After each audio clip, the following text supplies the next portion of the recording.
Bella Corona and Fragmentation. It's 3, 1, 5 and 2. I can tell you number 4 is an equal, 4th pick on Sky Ratings. There's page 1 of betting. It's Ultimate Fever, fancied ahead of How Funny and Shamika. Ultimate Fever is the favourite. Good support for How Funny, second pick Shamika, third Elect, and then Santissima. Now they're moving in well. Gates are back and they're off, and Ultimate Fever dawdled out, missed it by 2 lengths, and Shamika and Bella Corona, the joint leaders from and Shamika getting across towards the rails, leads clearly now from Fragmentation. Bella Corona on the rails is third, followed closely by Grisabella, and then on the inside Soak Up the Sun and wider out is Timberina, followed by Ultimate Fever, and then very deep How Funny. Aim for Gold is second last, and bringing up the rear Santissima. 500 out in the Magic Night, and Shamika leads the way from the interstate rep Fragmentation. Bella Corona on the inside is third, followed closely by Soak Up the Sun, and then comes Ultimate Fever. How Funny to the extreme outside and trying to get onto its back Santissima. Shamika leads coming down to the 200 marker. It's Shamika a length and a half. Bella Corona, they've got a good margin then on How Funny. Shamika the inside still in front. Bella Corona can't get her at the moment, followed by How Funny. Shamika is hanging on. Yep, she's home. Shamika has beaten Bella Corona, and Soak Up the Sun was a distant third, followed by Aim for Gold, Ultimate Fever. Well, whatever chance it had, it blew it at the start. And then Fragmentation, followed by How win by a margin to be determined. The time will be of interest. It's 1:10:57. 1:10:57, the race record. Gold, Ultimate Fever. Gay adding to her golden slipper arsenal yesterday with a Shamika leading all the way to win the Magic Night Stakes. There was some controversy in this race. Gay also had How Funny in the race, and the stewards questioned why the horse got as far back as it did. Yeah, there was a bit of a debate in the stewards' room regarding this, but Shamika crossed there. She's in the golden slipper. She looks strong. Gay's been spruiking her all week, and she was proven correct. Whether it's golden slipper form, I'm not so sure. This little filly running second, Bella Corona, she's the ultimate professional. I think she's very, very honest, and you can't really say much about the rest. You know? The favourite Ultimate Fever missed the start and never really got in the race. And she'll be heading towards the heroic now. Yeah, you've got to give her another chance, but still a little disappointing yesterday. Don't think we saw the slipper winner out of this race. No. I'm pretty sure that she did a very good job, Shamika, and a lovely filly, but I think there are stronger ones around than her. Yeah, I agree, Richard. We're looking at Sky Ratings. Weight Winestock, 7 clear of Hammerbeam, Hipwell and Spermy on 1-2-7-6. Key ones in betting look this way. It's Winestock ahead of Danbird. From there we go to Spermy on and then Aracena. Resistor's the best of those, though. And no surprise to see it. Strong Fan Club, the VRC size winner and English Premier winner. And had a beautiful start too. The Victorian Winestock is the early leader from Hipwell, jumping out pretty well. Aracena and Resistors not far away. Spur pressing on, and it goes to the front now from Hipwell. Third posse on the in, about a horse off the fence now is Winestock, and very deep Spermy on. Danbird's on the rails, then Best Northern, followed by Sunset Run. Resistors drifted back to third last. Second last is Garfish, and Hammerbeam is the tail ender. Coming to the turn, and the Pago, and a Hipwell on the inside is the leader now. About a half length on Winestock, a length away third Danbird trying to get clear. Best Northern into the open, followed by Spermy on, who's never been on the track, and behind those Sunset Run, Winestock almost level with Hipwell, and as they reach the distance at the 200, Danbird's tackling the pair. Winestock, Hipwell and Danbird, followed by Spermy on. It's Danbird on the outside, putting his head in front of Hipwell, and Danbird will win the Pago.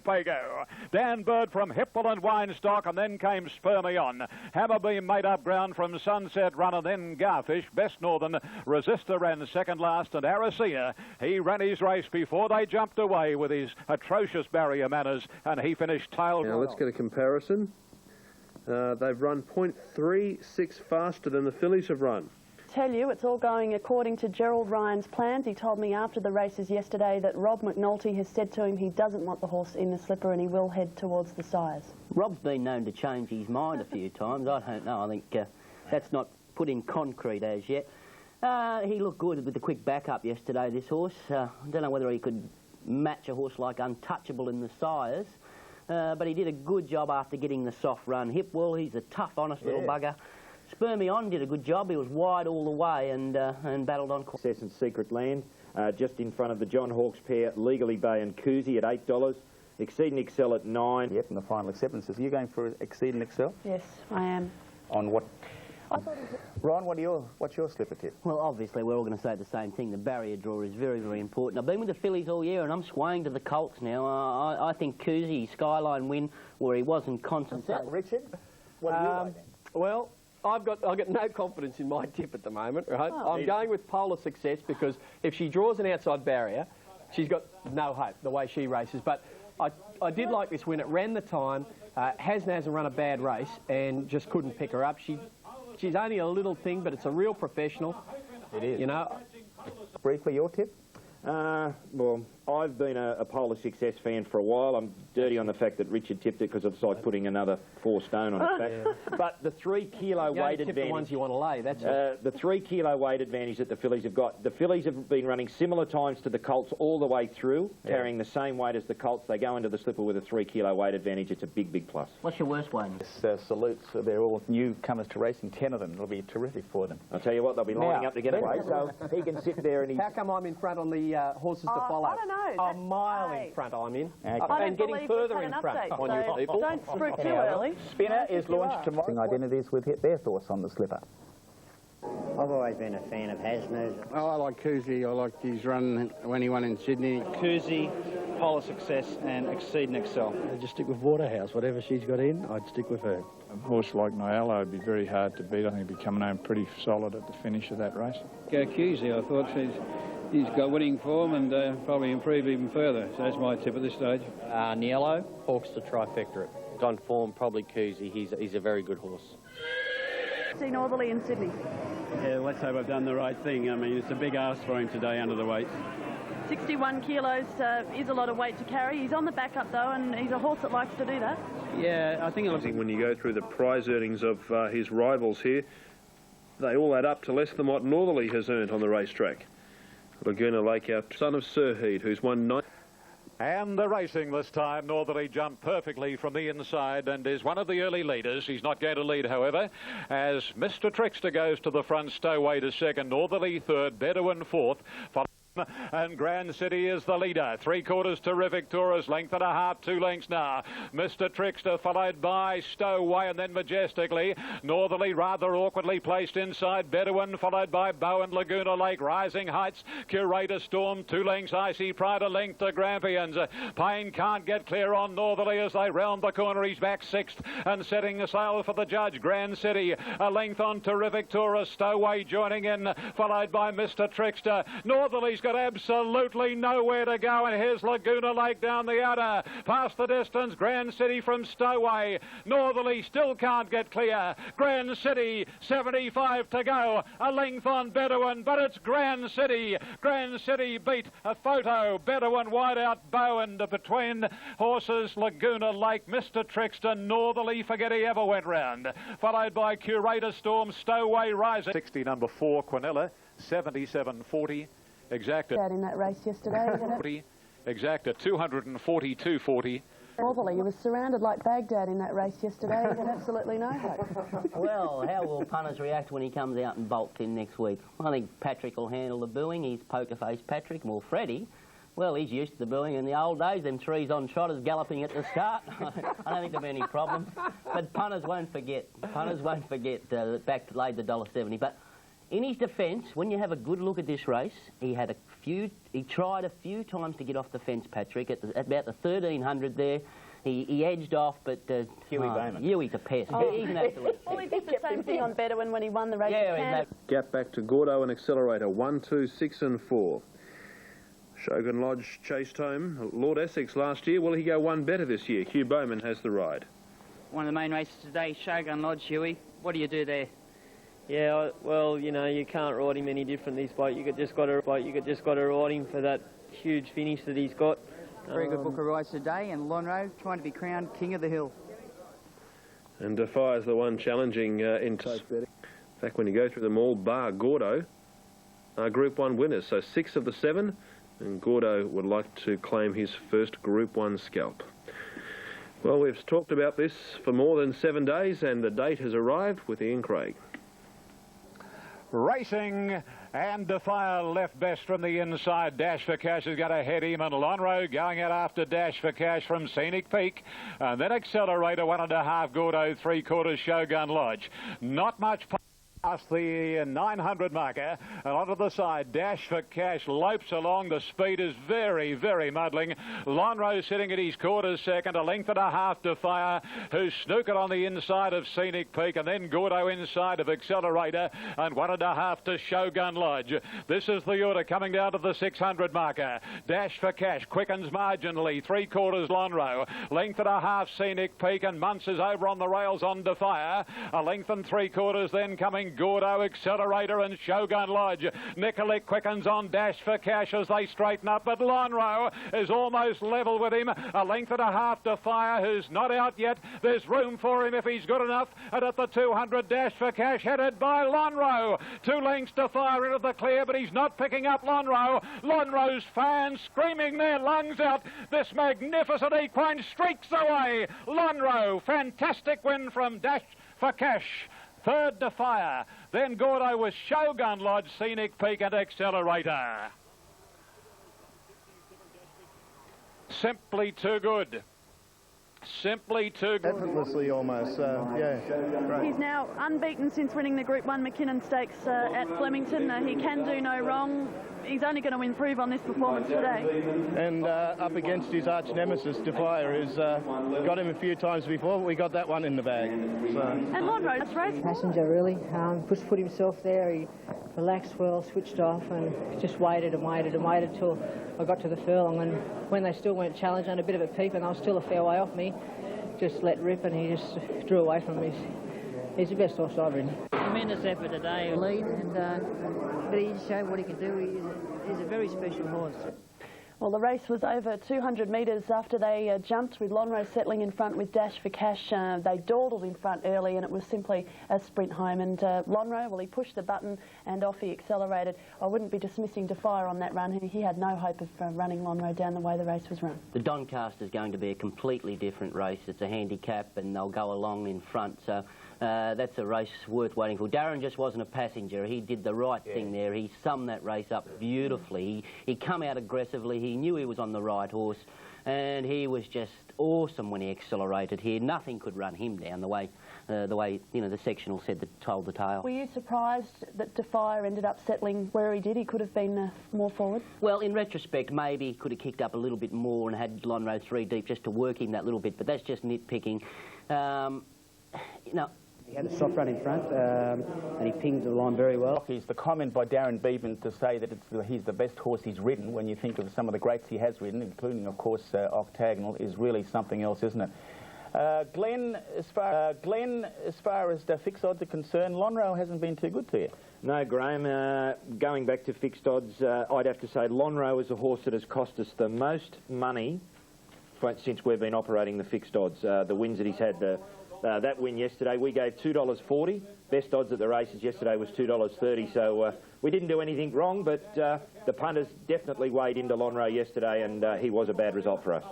Shadow, we're watching the son of Octagonal, Lonro, win the race. John Hawke's reaction this morning to the comment from Darren Beaton was, he's kidding himself. If this horse wins another 5 Group 1 races, he won't be as good as Octagonal.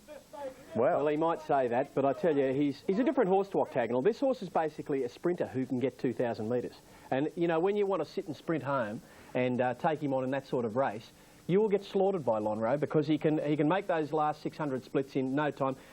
To be fair, though, the entire field in the Darley broke 33 seconds for their last 600. They all broke 22 for their last 400, and they all broke 11 for their last, 200 metres. So they were a very, very high-class lot, but I just think in the Doncaster that the speed will dull his acceleration somewhat, but I still think he's the best horse in the race, and he's thrown in on the weight. So, I'll be with him. Well, Gordo's the weight. 1.5 lengths ahead of St Reams, Helenas and Hydrometer. 15 from 1, 2 and 3 in the Rosehill Guineas. Here's the market. The Kiwi Star is St Reams, and it's looking to continue on its winning ways. It's at $8. We go down to double figure odds, the rest, except for Fine Society. Rod Quinn for John Hawkes and Sunday Joy. Chris joins us, and number 15, Fine Society in New South Wales, 310,170 with 109,000, now going to 811,243, place 356,319. So 390, 310, and there they go.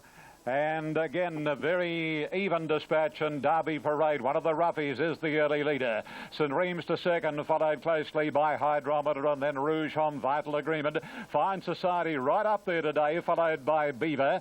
A length and a half to Fountain Abbey brings up the rear as they go past the halfway at the 1,000 marker, and the New Zealand Derby winner St Reems shows the way. A length and 3/4 Hydrometer, Derby Parade third. 2 lengths to Fine Society, Rouge Homme, Vital Agreement. A length and a half to Fountain Abbey. Similar margin away. Next is Helenus, followed closely then by Far West. Beavers on the rails. 2 and a half then coming Strasbourg, followed closely by Clangalang. A length and a half to Mummify, Sunday Joy, Davidoff, and Absolute is Martoum. They're on the corner in the Rosehill Guineas, and St Reems in front.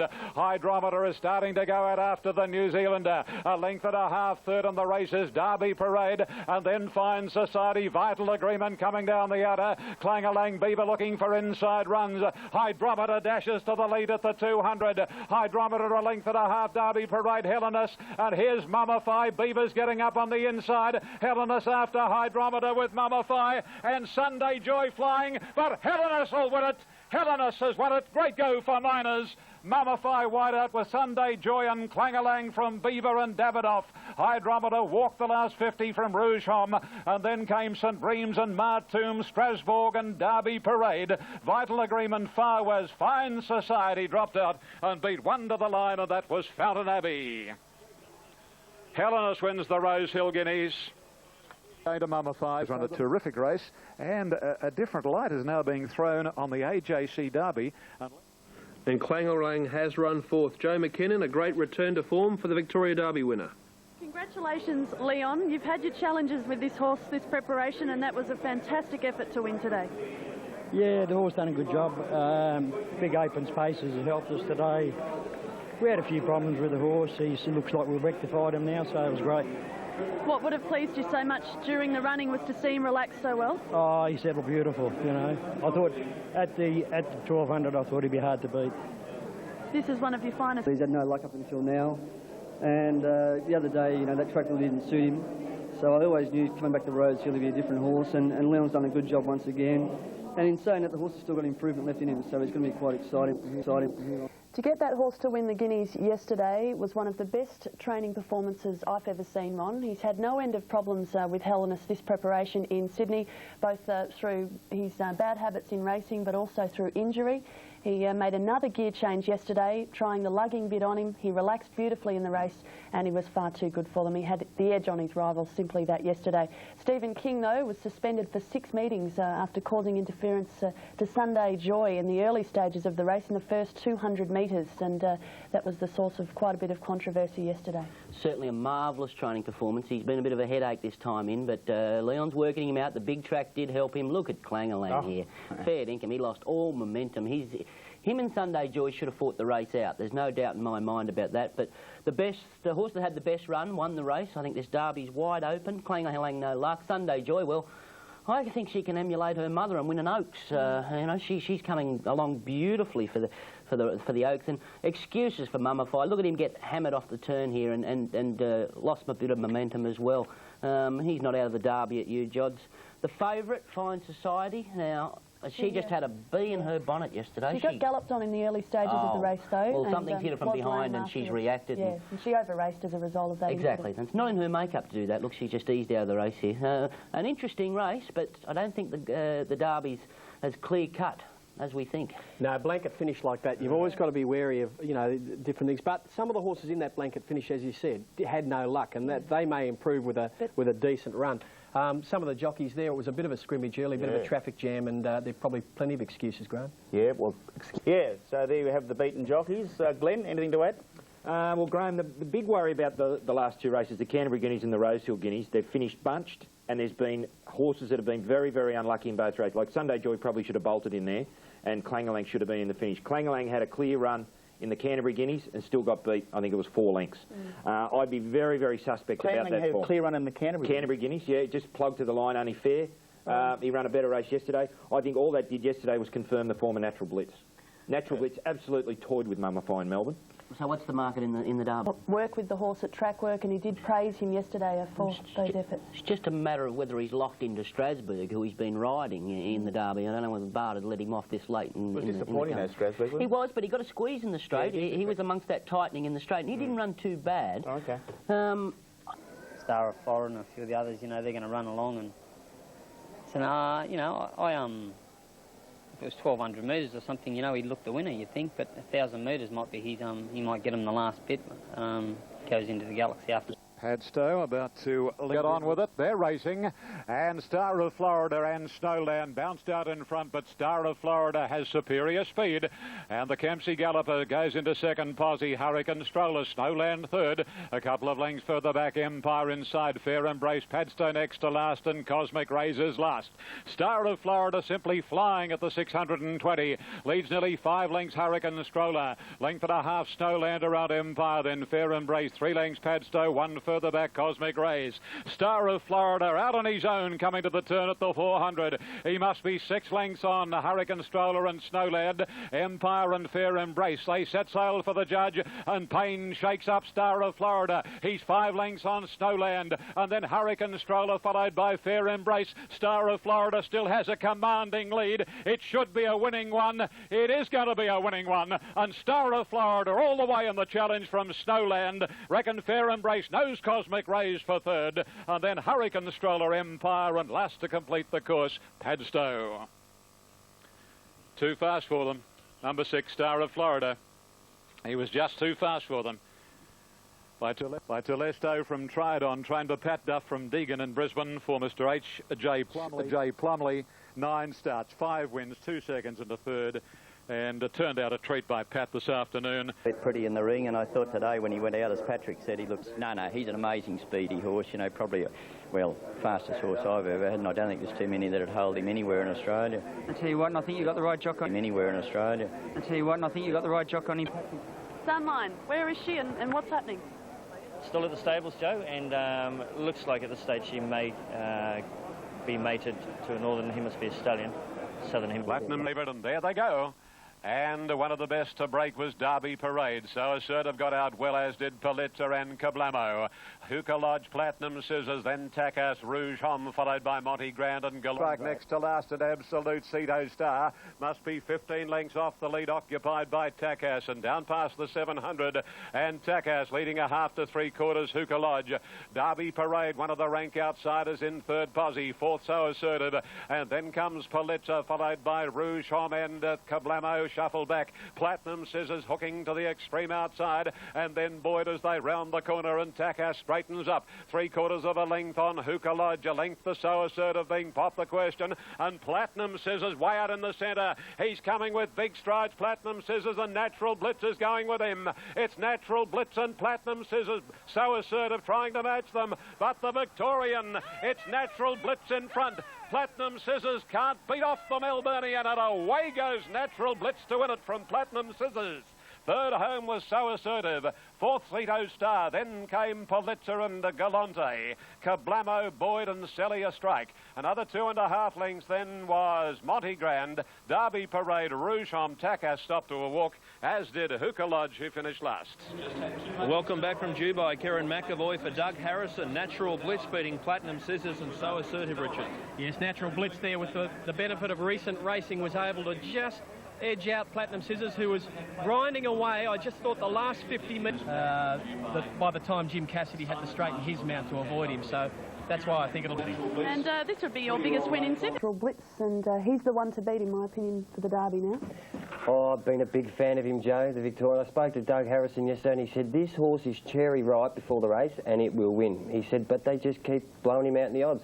So don't worry, Doug, you're a Victorian and you're Doug Harrison. Platinum Scissors, great run from the top of the straight.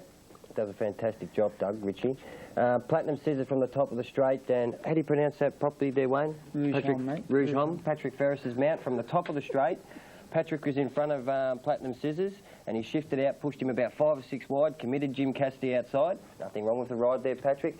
And Karen McAvoy on Natural Blitz was just sitting on the fence as they were all fanning. He was getting the suck up behind them and went crack. Beautiful ride. Yeah, he shifted out. I thought there'd be a protest here, but there wasn't. But Platinum Scissors, you had to be impressed with his run, because I tell you what, it was only race hardness that wasn't there, because in the yard he looked fit and well. He just didn't have that inner hardness that they get from racing. And tell you what, that run will top him off. He'll be hard to beat in the Derby Platinum Scissors, and that's on a very interrupted campaign. But unfortunately, he'll have to go the extra 400 metres now, and he wasn't quite race hard for the 2000, and whether he'll be race hard enough for 2400, it's a big test, but he's going well. But I think Natural Blitz, he's going well, but I think Natural Blitz is the one to beat. All right. We'll confirm those for you with Northerly rating a special from Helenas, Republic Glass and St Reems, 1, 7, 5 and 8. If you missed the news on Carnegie Express this morning, he was still in at scratchings time. They had approval to wear egg bar plates, but apparently the pedal bone problem reared its head, and the horse was then a late withdrawal. That's the betting. Republic Glass second. They have crunched Northerly on course to the exclusion of all others. The tote odds you're seeing across all tabs, value compared to what they're betting on course. Let's look ahead to Cheltenham. And presses the button, and there they go. Northerly away quickly. Likewise, Helenas and Henderson Bay, but St Reems is going to lead. And as they race down to the 200 on the first occasion, St Reems a half length on Northerly, 2 lengths to Helenas around Henderson Bay, a couple of lengths Republic Glass, 2.5 to National Treasure, a half length on the outside Freemason. They canter past the judge with a lap to go. Front at the 1600 corner, but I refer to Patrick Payne on Northerly, is not going to let Darren Beedman on Freemason have the terms to suit himself, and as they work to the back of the track at the 1400, it's Freemason showing the way, about 1 length and a quarter on Northerly, 5 or 6 lengths St Reems, another 4.5 Helenas. On its inside, Henderson Bay, 3 Republic Glass and 2 lengths to National Treasure. 1200 to go in the BMW. They've gone more than halfway now, and the leader Freemason, but Northerly is in close attendance. 6 lengths St Reems, another 3 lengths to Helenas, followed by Henderson Bay niggled at. Republic Glass is second last and be spotting the leaders, about 12 lengths and another 4 lengths to National Treasure. Well, Northerly is really serving it up to Freemason, and as they head to the 800 marker, Freemason's only a neck on Northerly, 6 or 7 lengths to St Reems, 2 to Helenas on the outside of Henderson Bay, 1.5 lengths Republic Glass and 3 lengths to National Treasure. By golly, these two are having a duel. 550 to go, and Northerly on the outside and Freemason hammer and tong. 6 lengths on St Reems, 1.5 lengths Helenas. Republic Glass, followed by Henderson Bay and National Treasure. Around the corner, and at the 400, Northerly, Payne's got him under the whip. He's got his head in front from Freemason. Republic Glass is closing in now. They've gone berserk in front, Northerly and Freemason. Republic Glass is running off the track. 150 to go. Freemason fights back from Northerly. Republic Glass, Freemason ahead in front. Northerly's lifting. Freemason and Northerly, they hit the line. Photo. Freemason or Northerly, third Republic Glass, I'd say, from National Treasure Helenas, followed home by St Reems, and last to complete the course was Henderson Bay. Photo. Unbelievable finish, unbelievable tactics. Darren Bay's had gone, they've run 2:26.82. On the low angle, there is very little between them. And as mentioned, well, Richard Freedman down there with John Hawkes. Johnny, have you got up? I don't know. I think you have. I think so. But I think you've got up. There's the picture. We won. You've got up. How does that feel? Bloody good, actually. Mate, you've defeated the Fighting Tiger. Yeah, well, that's what it's all about, mate. It's, we did it here a couple of years ago, and, you know, as someone said, they couldn't win Currata Storm, so we've done it again today, so excellent. Was that the plan, to go out and break him? Well, you know, in my book, no, not really. I mean, it was, we wanted to ride our horse one way, and, well, you know, why he took us on, I don't know. But anyway, that's his problem, but we were just too tough for him, simple as that. At any stage, did you think, I'm confident here, I reckon we can break Northerly? No, mate, I was never that. I mean, it's sort of, you know, you just hope they can keep going when they're going like that, but I think everyone else thought they were going to come back. The only thing is they give them too big a start and they didn't come back. I asked you before the race, did you think this horse might turn into a hurdler one day? Well, there's no way now, is there? No, I don't think so, mate. He's been a great horse for us, absolute champion horse for us, in the word, you know, and not champion is in that, but mate, he's been doing it since he's a 2-year-old, and he continues to do it. Well, John Hawkes, it's a great way to start the day, the big one to come, but you've done a fabulous job with this old horse. He looked tremendous in the yard. Thanks, Richard. John Hawkes. Wow. And he's had more Melbourne Cup starts than I've had baked dinner, so He's pretty seasoned. Is this a dream come true? Like, I mean, Northley, he's Australasia's champion, Cox Plate champion, but tell us about that last 200 metres, the ding-dong battle, mate. It was a heavyweight championship, mate, and this bloke come out on top. Good on you, Daz. Well done. Extraordinary race there.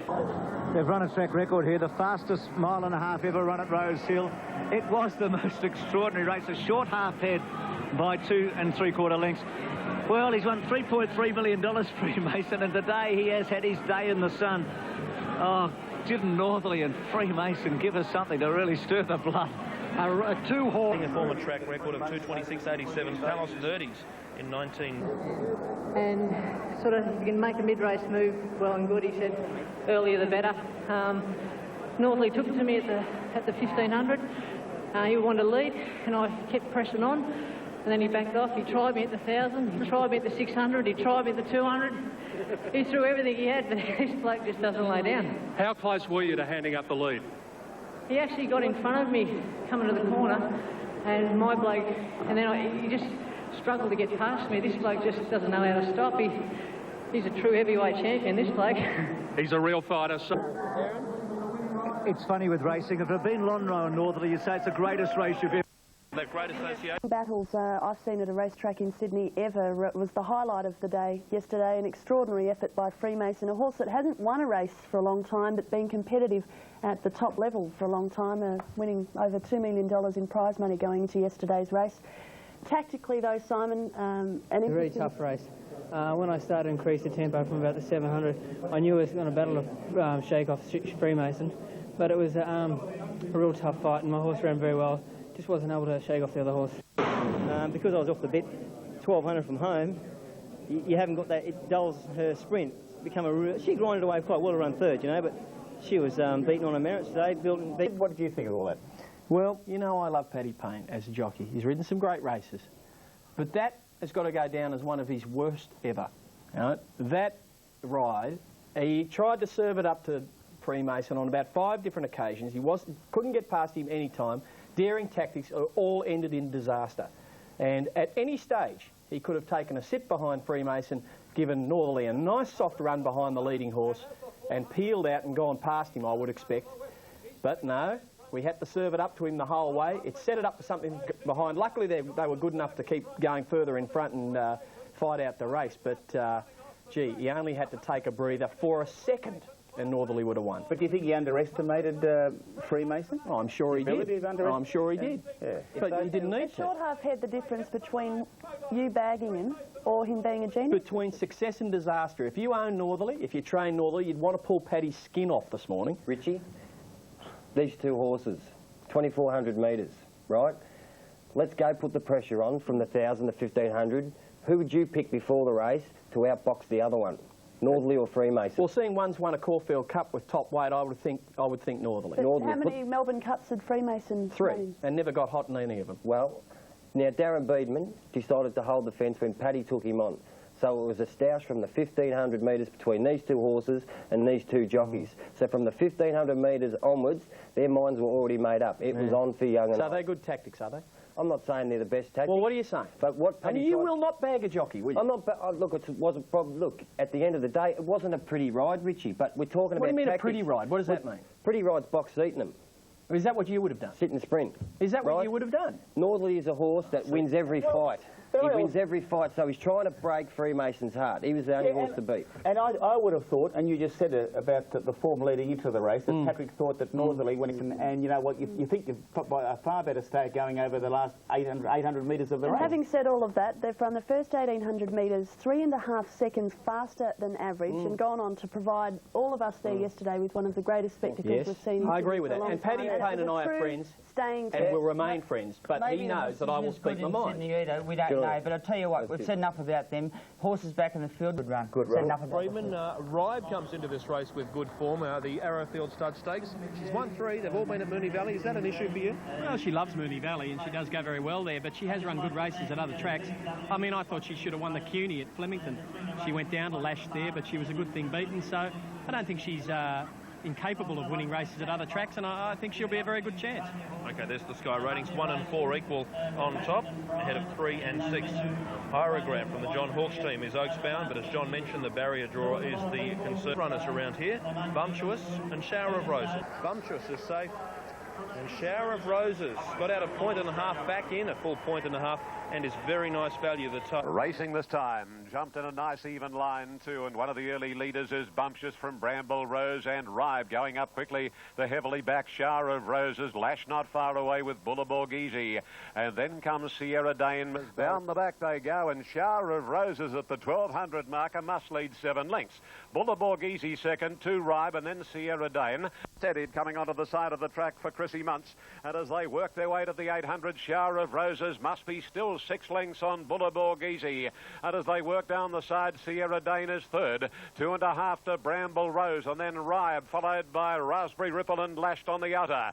More than a length into Miss Bowie on the fence, and then Bumptious, Moon Point and Sabino Canyon, then Thurman, Hierogram at All Gold. It's Shower of Roses, the leader, coming to the corner. She's about 3 lengths on Ribe, the immediate challenger. Bullaborg Easy third, followed by Bramble Rose off the rails, and then Bumptious and Raspberry Ripple. Can she keep going? Shower of Roses at the 300. She's a 1.5 lengths on Ribe and Bramble Rose, and then Raspberry Ripple, Bumptious and Bullaborg Easy. Shower of Roses comes down to the 150. A 1.5 lengths. Bramble Rose on the outside is starting to close the gap. Shower of Roses still in front of Bramble Rose, and Shower of Roses a mighty win. Shower of Roses beat Bramble Rose and Raspberry Ripple. Then Ribe, Bumptious, Thurman, followed by Hierogram, Lash, Sabino Canyon, Bullaborg Easy, then Moon Point, Miss Bowie, All Gold, and Sierra Dane knocked up to run last. Shower of Roses, Gay Waterhouse for the Guree team. Wayne Harris is with me. Wayne, a daring ride by Chris Muntz. Yeah, the blinkers on today. He let us slide forward. At Kembla Grange, when she was beaten odds on favourite last start, sat 3 wide with the 3 leaders in a row there and just did it too tough. Everyone wanted to tell you the other day she couldn't win. Obviously, she was well supported today, ran them off their legs. The blinkers obviously switched her on, Brendan. Performance. What a performance. She's only a little light thing, but she can really stick the distances. Not little, but light, and I think that's just because she's going through a growth phase. But I can assure you, whatever you see now, look out in the spring. Well, congratulations. It's a great effort. Thank you for that. From a breeding perspective, Wayne Harris, this is a blood sister to Octagonal by Zabeel out of a daughter of 8 Carat. The breeding value now, she's the Group 1 winner. They purchased her for more than $1 million a year. Certainly, Brendan, and the only time... Yeah, it sure did. A great front-running display by Shower of Roses yesterday. Ever since her 13-length win at Canterbury 3 starts ago, she was touted as a potential group winner, and such was the case yesterday. She goes straight to the Oaks now. Well, we didn't know. Maybe we thought it was flattered because of the wet track when she won by the big space. The other day she sat 3 wide. She was a bit lethargic. The blinkers just switched her on yesterday. Credit to these 2 New Zealand fillies that run 2nd and 3rd here. They run home the best sectionals, and I really like the run of Bramble Rose. Yes. Good. I'll be tipping against Shower of Roses in the Oaks. As much as I think she's a great filly and she's going to go on to great things, she looked very light yesterday to me, and I just thought that maybe she'll look even lighter by Oaks time, and maybe the Oaks is just a bridge too far at this stage, but she'll run well. Never seen a fat lady run fast. No, that's true. Oh, that's true. Okay. Only if they run away from us, Simon. Yeah. Hey, she's a lovely filly, this Richard. What about your horse there, Ribe? She looked pretty well in the yard, just faded on her run a little bit? Yeah, she'd done it very well in Sydney, and probably 3 weeks between runs is no good for her. She needs to be raced closer than that to keep her fitness up. She's one of these big growths doing things that you can't... She'll go on to the Oaks. So, yeah. All right, we have... 8 and 11, the Sky ratings. Can tell you the 13, 1, 8 and 11, the Sky ratings. Can tell you the 13 is an equal 4th pick. Kusi and Niello, the 2 stablemates, both well fancied. Exceed and Excel at $11 and Polar Success at $12. How will the Wide Alley help her chances or otherwise? Secret Land's the other one, which is an equal 4th rater for the slipper, and Shamik is just outside the top 5 in ratings. Let's join Ian Craig for this special moment in Australian racing. But with the money for Secret Land, as Brendan now joins in, Secret Land very heavily supported here, pushing Kusi out. Kusi well supported mid-stages, and the 3rd pick in the ring jointly, Niello number 6, who's just come in a fraction, and Legally Bay likewise.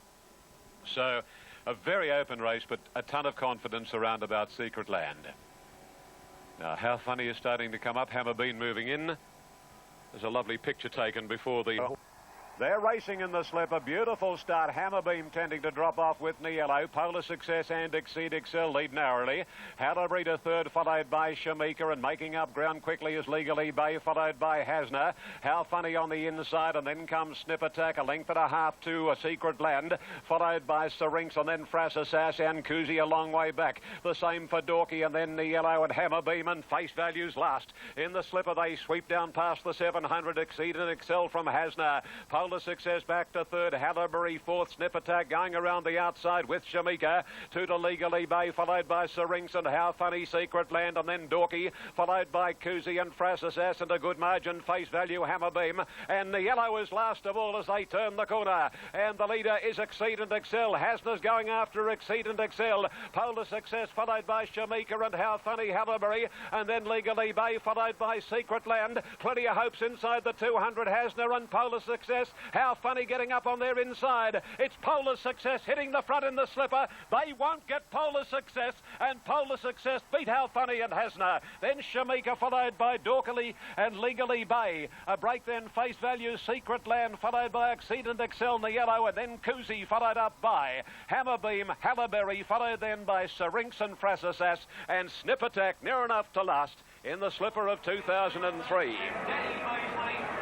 And Dan Beasley denied last year when Callaway Girl beat him on Victory Vane, gets the cash this year. This team of disparate owners from all around Australia, and they've come here. A lot of them first-time owners. Graham Rogerson, How Funny, southwest of Townsville. A team of owners from far and wide, united with a love of racing. There is mind. I jumped from 14th on. I've ended up one out, one back. Yeah. Roddy said to me during the week, "You should be running fourth one off the fence." I said, "Gee, you give me a task from 14. Guess where I've ended up? I've ended up one off the fence." And mate, what about when she let down in front of this big crowd here at Rosehill? So I rode her Tuesday morning. I'll tell you what, I've been grinning since. It's a very, very good filly, this. It's been underrated, and so I'm lost for words, you know. You're entitled. You tipped her. Yes, I did. Graham Rogerson, a happy trainer. He couldn't be happier, actually. And the big team of owners likewise, Richard. Missed the fact that Richard Friedman had tipped Polar Success in a slipper countdown. How about this young... You know, from the Aboriginal people at Kempsey to everyone, it's just a fairy tale story. And if it hadn't have been for Jerry Harvey, I wouldn't have gone. He gave me an air ticket to the sale, so I had to buy a horse off him. And finally, a wonderful ride too. Yeah, he said to me when he went out to get on her, he said, "I will win for you, Graham." Graham Rogerson, the Golden Slipper winning trainer. Horse, and there's many to come. Just unreal. Yeah, an extraordinary result there for the battlers of racing, and they'll be totally addicted to the sport from here on in. I think they've already divided up the money. They get $180,000 each, and most of them have already got the money spent. Danny Beasley... the position where I did, I was extremely happy, and I knew she was going to be terribly hard to beat from there. The most enjoyable race because it worked out exactly as I predicted it would. Rich, you're so humble, mate. Polar Success winning, the fillies' form being better than the colts. Exceed and Excel, I think his jockey said he was slightly over the top, and with Niello and Koozie being better as 3-year-olds and not able to cope with the pressure of the race, which was, you know, I don't know how any one of you missed. I don't know how you all missed the winner, because, you know, it was obvious after you go through all of that. Could you do me a favour, mate? Could you ask Danny a question? Okay, Danny. She gave me an absolutely cherry ride. I felt like the winner at the 200, and I looked the winner at the 100, but the Polar Success was just too strong for me and had too many bullets to fire, but she ran a good race. Had a good run and dominance of the fillies in yesterday's race. They filled the first 6 placings. I think it's going to prove to be... Let me stick my neck out here, all right? Not that I'm, you know, first time. Not that I have a penchant to do that. May I chop it off? You, if you like. I'm predicting that while it's fantastic to win and a great job, Polar Success, and everybody whose horse ran well, and they'll all be nice horses, there'll be no superstars come out of this race. Oh, well, you don't think so? No. Dealing with babies, mate. I know. That's why I'm sticking my neck out. Danny, you went home to your wife and your little boy. You went home to your wife and your little boy. Here on screen, it's number 15. Number 14, Shove Off, has almost halved its quote on course at longer odds, but its slight unders on the tote. Rally's coming for Moon Dragon late in betting. Forum Floozy's been a bit easy with that wide alley. From 5. Lovely Jubbly. Now, as Chris links in, just repeating that Miss Zoe is the on-track favourite ahead of Lovely Jubbly. The boat met with good backing here. 5.60 about number 2 in New South. The Queen of the Turf, and away they go. Paladama out quickly, so was Faith Hill and Lovely Jubbly, Galapagos Girl and Paris Heartbeater right there. Forum Floozy is trying to work across the face of the field, followed by past the 1,000 marker. Lovely Jubbly to a clear-cut lead over Forum Floozy. Paris Heartbeat defends third. Galapagos Girl fourth on the inside of Paladama, followed closely another 2.5 lengths away by Arabia, who's racing out pretty wide. Faith Hill in the middle. Huberg is over on the rails, and then comes Gahila Baby, Gentle Genius, shove off Lady K, Hosanna, 4 lengths Moon Dragon, Snow Hero, and 2.5 to 3 Miss Zoe. They work their way to the 500, and Lovely Jubbly snuck away. 3 lengths Paris Heartbeat. Forum Floozy is hard at it. A length of Paladama, followed by Galapagos Girl, Huberg, Arabia and Faith Hill, and Miss Zoe on the outside is back last. The rider goes for Lovely Jubbly, 300 out. She's 2 Galapagos Girl bridging the gap, and then Paladama, Faith Hill and Arabia. Lovely Jubbly inside the 200 a length. They're closing in. They're coming from everywhere. Galapagos Girl, Arabia, Faith Hill, Paladama, and Hosanna. Hosanna's flying down the outside. Hosanna right over them, and Hosanna got there from Arabia and Faith Hill. Moon Dragon followed by Galapagos Girl. Miss Zoe rattled home. All too late. Lovely Jubbly weak, and then Paladama. Snow Hero followed by Shove Off and Gentle Genius. Lady K, Huberg, Forum Floozy, Gahila Baby, and back at the tail was Paris Heartbeat. It was the Group 1 in the bag? Oh, yeah, it's been a great day overall. As I said, you know, you couldn't wish to have a better day. It's terrific. Good to see you out here enjoying it too, Hawksy. Thanks, Joe. Okay. John Hawkes at the races today, having a stellar day. Hosanna winning the Queen of the Turf. And that backs up Freemasons winning the BMW. The winning time, 1:27.91. Home in 35 and 83. So indicative.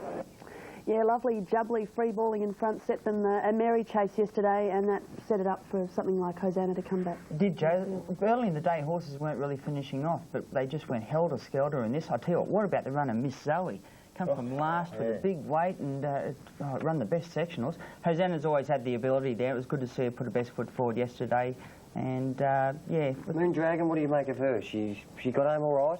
She's her own worst enemy, Simon. She can do a lot wrong in a race, and her run yesterday was good again, but if you keep backing her, you'll go broke. Dan, you're on Snow Hero, every chance? She's normally a front-running type of mare, and she came out a little bit slow yesterday, and they really hit the ground running in this event, and she just got back out of her ground. She won pace to the line, and she's probably beaten about 4 lengths. Her run was not too bad for a suitable event coming up. Takes Mr. Murphy and Grand Army ahead of Sent Home and Corral Boy. 5 and 9 equal, ahead of 2 and number 4. Now let's confirm the latest in betting details as the runners parade for this race. Corral Boy is the second pick on course. All the rage is Grand Army number 9. It's been very firmly tried to win this race. Wayne Harris joins us. Wayne, as we look at number 1, Lord Essex, you can't do much more than what he's been. Okay, Brendan, 1 to go out here. Grand Army, all the rage. And it's been a wonderful afternoon of racing. Pool is big for the lot, Ready? And the racing in the final event of the day at Rosehill. Evander and Mr. Murphy jumped out reasonably well. Going up quickly is Lord Essex, and not far away the favourite Grand Army persevering for the lead. And on the inside, Corral the first corner at the 950, and Lord Essex leads Mr. Murphy 3/4. A length and a half away, third is Chaverny, followed by Corral Boy. Grand Army next, a trifle wide, followed by Sent Home by the 800. Evander, it's outside 2 Night Raider and Restless. 1 to Corporate Bruce, and then Benarivo further back, Royal Code and 2 lengths Zabara. Half Hennessy a long way from them as they race down the side. Make Me a Miracle, and 3 lengths to Lazaz. 550 out on the last here at Rosehill, and Lord Essex is the leader. A length Chaverny to second, with Mr. Murphy right between the leaders, and Corral Boy tracking them, waiting for the run, and a length and a half to Grand Army. He's being asked to go now, followed by Evander and Sent Home, and then comes Corporate Bruce, but Lord Essex gave them the slip, and down to the 200 and past it. Lord Essex a length on Grand Army, knuckling down to his work, and then Corral Boy. Grand Army is rapidly overhauling Lord Essex. Grand Army hits the front, and Grand Army beat Lord Essex. Photo third, Corral Bellboy and Night Rider, followed by Evander, half Hennessy Lazaz. Sent home, followed by Benaribo. And then came Restless, Make Me a Miracle, Chaverny, Royal Code, Corporate Bruce, well back in the run, followed by Zabara and Mr. Murphy, knocked up to finish at the tail of the field. Well, Grand Army, I don't know what thinks it on Lord Essex, Wayne Harris. I think he surprised him, actually. I think he thought he had the leader covered, but he knows that this horse is a good horse, Grand Army. Lightly raced, had a few problems. He'll probably get himself into the Doncaster now, and Jimmy tried to be a bit cute on him, but he's a good horse, Lord Essex, and I think it was probably just the big weight that did anchor him the last little bit, Brendan. You just pick up at the same time. He made up a lot of ground along the inside. He did. He was in there with half Hennessy as well, so we'll place things very, very good. Grand Army has been for a while now touted as a Doncaster handicap chance. He really had to win yesterday to make any inroads there. He'd probably have to get a little bit of a penalty too, Joe. He's a lightly raced horse. Obviously had a few little problems. He's just got better with each run. Good horse. You would have seen a bit of him, Danny? Yeah, he's a very exciting horse, Wayne. He's got a lot of natural ability, and if he does make the Doncaster field, I'm sure he'll run well. Lord Essex's run was very good there, Joe, too, with the big weight. He really made the horse struggle, fight there, and I thought Darren Beeman's right, Lazars. He got home very, very well on the race after getting a long way back. Interesting, Gay Waterhouse's comment about Grand Army yesterday. She was concerned that he might not be seasoned enough to be really competitive in a Doncaster. Yeah, he's a ripper. I love him. I saw him trial early at Warwick Farm prior to this preparation, and you know, he's going to be right Doncaster Day. Track was unmarked, and now it's had a few marks on it. I think you can expect the track to slow up during the day. Ratings for the second, 2 and 3 ahead of 1 and 4. This is the Group 3, Adrian Knox. Interesting runner here, though, is number 10, Kriyanka. It's down from Toowoomba and is prepared by Sean Dwyer. Well, Sean, you got a good hand. Public last, Glenn Boss was able to win. In 2001, Glenn won it on Lady Mulan. Rough and Ain't Seen Nothing bounced out in front. Kriyanka got out well, and so too did Fladay, and going across from the wideish alley Bumptious. Then Acacia Bay, Hill of Hope, followed by Linda. Down past the 700 and the Adrian Knox, and Kriyanka giving supporters a big sight. Opens up by 2 Bumptious, a length and a half. Ain't Seen Nothing, hard ridden by Johnny Scorse. And then comes a length away Fladay, a length and a half to Ribe, and 2 Stolen Glances. And some of these fillies are really feeling the strain. Around the corner, Kriyanka straightens up, and at the 375, 2.5, Ain't Seen Nothing, who's been given every possible chance. Then Bumptious, followed by Fladay, and Ribe heads the others from Stolen Glances, but Kriyanka, they can't get nearer. 150 to go. It's Kriyanka about 3 lengths on Ain't Seen Nothing, and then comes Ribe, but this is a brilliant performance by Kriyanka, all the way from Toowoomba, and Kriyanka bolts it in. Ain't Seen Nothing second, third posse going to Fladay, followed by Ski Lodge. Shalang, Smash, Bumptious, Ribe, and Zanna, followed by Stolen Glances, and that'll break a 3. Bianca gave them something to chase, couldn't be overhauled. Yes, it looks like there might be a bit of a handy bias to leaders at this stage. Your horse is right on top of the pace as they straighten up. Nothing made ground from back in the field. Brendan, I should say. At this first race here, we've got a very short price one here in Luxford now. The fact is the other day. Conditions yesterday, the long shot Kriyanka winning the Adrian Knox Stakes yesterday, Ron, but she's unlikely now to head towards the Oaks. I'd say Sean Dwyer will see how she pulls up and what the weather conditions are. In retrospect, she was way over the odds in this race. She had terrific wet form in Queensland. She's a woodman who loved the wet. She's only lightly raced, and she was an on-pace runner. So it's easy to say after the ball, but she was always going to be a threat there. Nothing wrong with the second filly's run. Ain't Seen Nothing. It's the first time she's seen it. From 3, 4 and 6. So let's check out the latest in the market. Spinning Hill, the fancy on course from Fortune. Provokes changes on course too. I feel like Get Smart here. It's total chaos in the betting pavilion after this scratching of Spinning Hill. A total change of the markets. Ha-ha now virtually, well, you're still getting very good value with Ha-ha. In fact, about the same as it is with bookmakers at the moment. Fortune now. Just the more money continues to pour in. Punters who walked out the betting pavilion have stormed back in to put more money on Fortune. And they're off, and the Sophisticat missed it hopelessly. And wide out on the track, Dane Beeman, Fortune closer in away well, so too Provocat's last as they leave the 800 peg behind them now, and the favourite Fortune draws to a clear-cut lead. Provoke second. Dane Beamer's back to third, then Miss Helter Skelter, Ravenswood, wider out, Ha-Ha. 2 lengths to Brief Embrace around the grey, Susie Gray. and a couple Sophisticat. Inside the 600, little or no change in the order, and Greg Childs has Fatoon leading nicely. A length on Provokes, 1.5 to Dane Beam, and a couple then to Miss Helter Skelter slapped along. Then Ravenswood, Ha, and the others are headed by Brief Embrace. Straightening up now, and Fatoon on top of the rise, a half length on Provokes, who's running a mighty race. And these two lead a couple of lengths on Dane Beam, Ravenswood, and then Miss Helter Skelter, and Brief Embrace. Fatoon on the inside is fighting back, and nearing the 100, Fatoon draws a half length on Provokes, and Miss Helter Skelter third. Fatoon is pulling out enough, and Fatoon will win it. It's Fatoon pretty well all the way from Provokes and Miss Helter Skelter.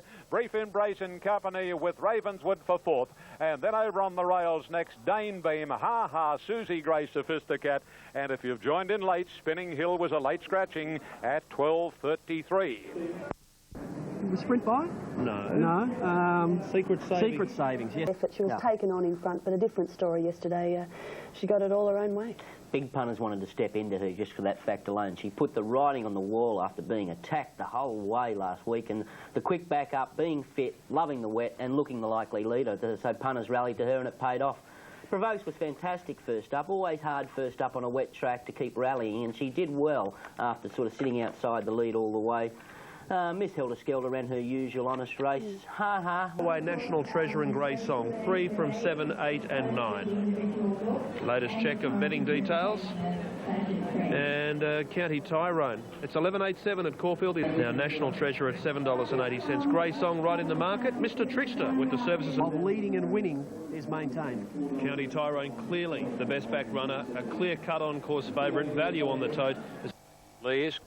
And the gates are back, and there they go, and the New Zealander Honor Babe didn't jump all that quickly. Time Off was away nicely, and the same for Mr. Trickster and Grand City coming across looking for the lead. Stowaway not far back with Bedouin. The track, so and Laguna Lake is last. Well, it's Mr. Trickster holding a commanding lead, and down towards the 850, it's Mr. Trickster about 6 or 7, Grand City, Time Off, Stowaway. Then Bowie is Ronnie, followed by National Treasure, wedged away. Length and a half, Henderson Bay and Bedouin, Grey Song locked up, and then Curator Storm, County Tyrone, Phenomenal View, and then Spirit of Westbury, Honor Babe, Laguna Lake, and Icy Pride is last.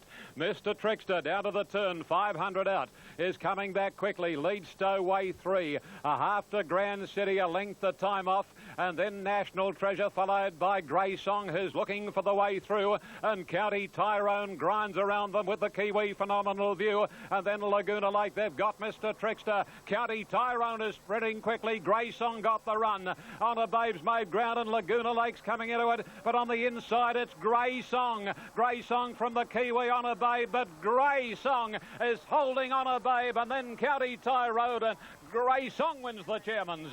A beautiful run at the right time, and Grey Song beat Honor Babe and County Tyrone, followed by Laguna Lake, and then Icy Pride and Bedouin. Spirit of Westbury is Ronnie, and then Henderson Bay, Phenomenal View, then National Treasure, followed by It sure was. Richard Freeman, that bit of gear that Grey Song wears, how do you class that? They're called winkers. They're like a sheepskin pad that sits behind their eyes. They have the same... He's an out-and-out stayer, Grey Song, and he now goes into the Sydney Cup as one of the main fancies, especially on that performance yesterday on a wet track, which obviously flattered him too, and where he got the run. He's going better than ever. All his form in Melbourne this prep has been outstanding. He won on a dry track a couple of starts ago. The winner and the second horse may have been flattered, both getting along the fence there, but you can only do it, and he did it well, Grey Song. Honor Babe, I think they knocked back $1 million again for her during the week. Don't know whether that's a wise move. County Tyrone. That's a wise move. County Tyrone. County Tyrone and Spirit of Westbury's were the two good Sydney Cup trials to my eye, and Laguna Lake, if you didn't know any better. So that, I don't know whether I can beat him at the finish, but I think we'll lead him for the first 400 anyway. Now, they say that a wet track makes a race a little bit longer than it normally would be. Now, it's 1,100 metres. Star of Florida, you'd have to admit, probably suspect the last 100 metres of that, and the soft track's going to make it even tougher.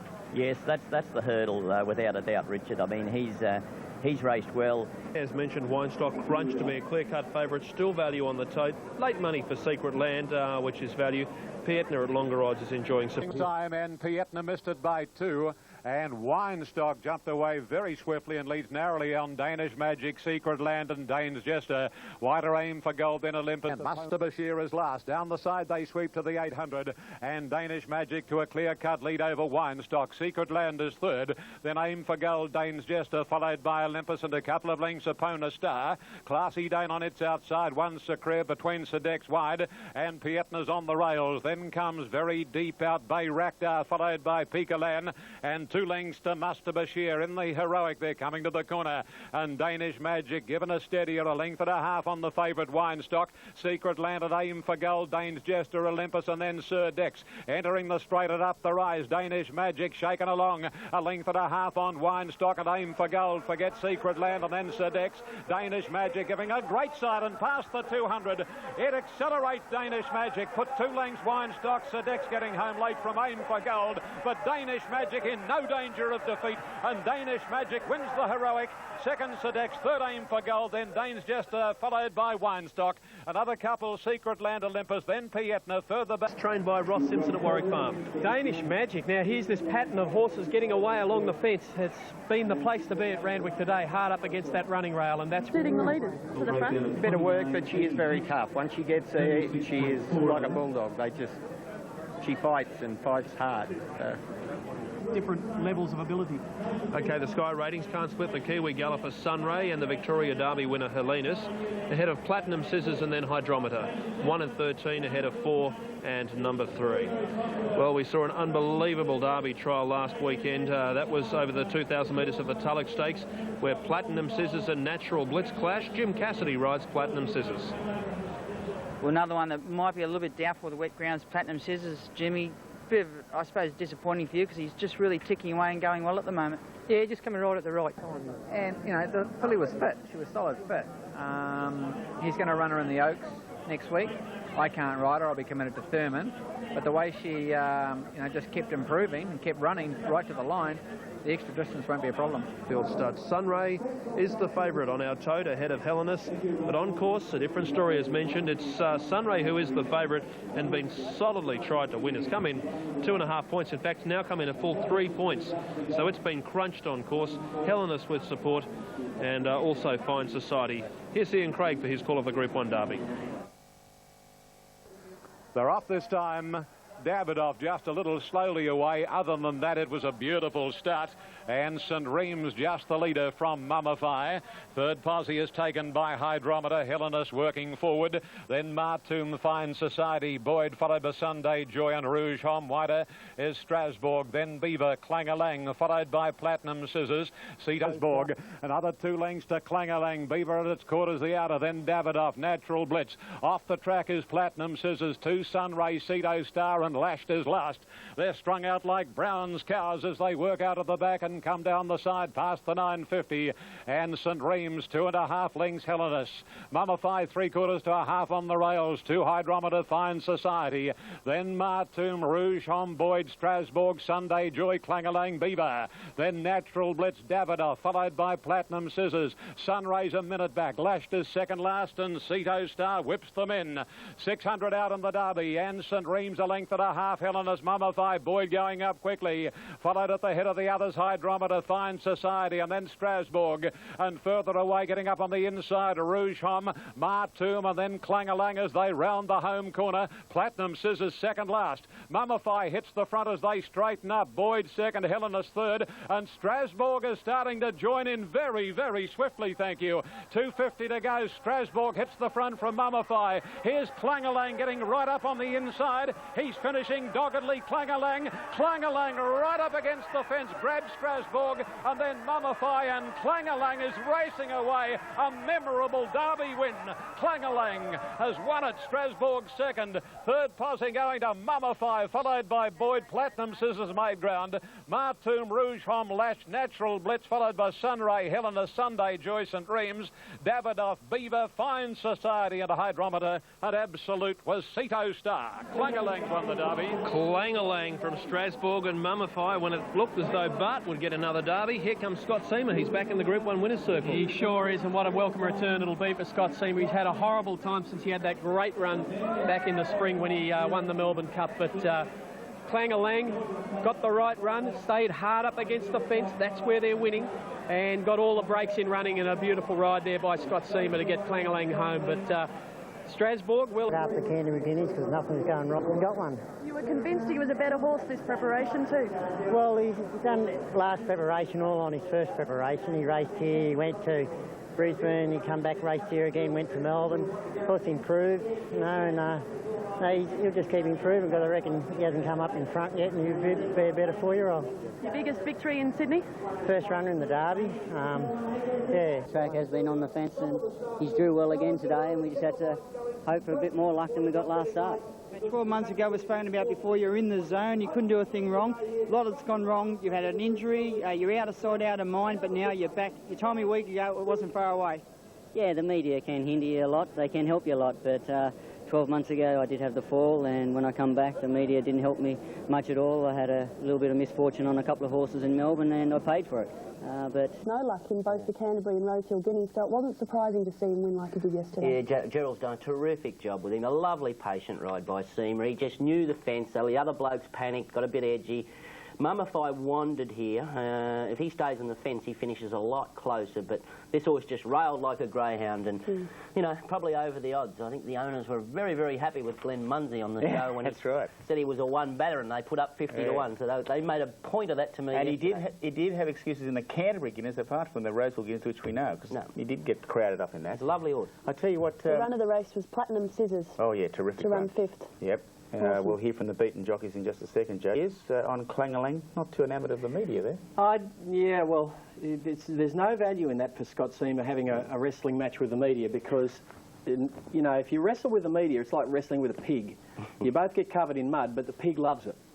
Right, so you don't, it's just no, the pig loves it, right? So there's no future in it, Scott. Just drop off and let them, they'll come back when you start riding winners. Wise advice. But I can't agree with you there. I actually reckon, and I know I'm biased here, I actually reckon the run of the race was Mummify. He's the only horse up on the pace to keep going. He floated in the straight because he's green, and he batted on and ran 3rd, and I reckon that was a fair effort from Mummify.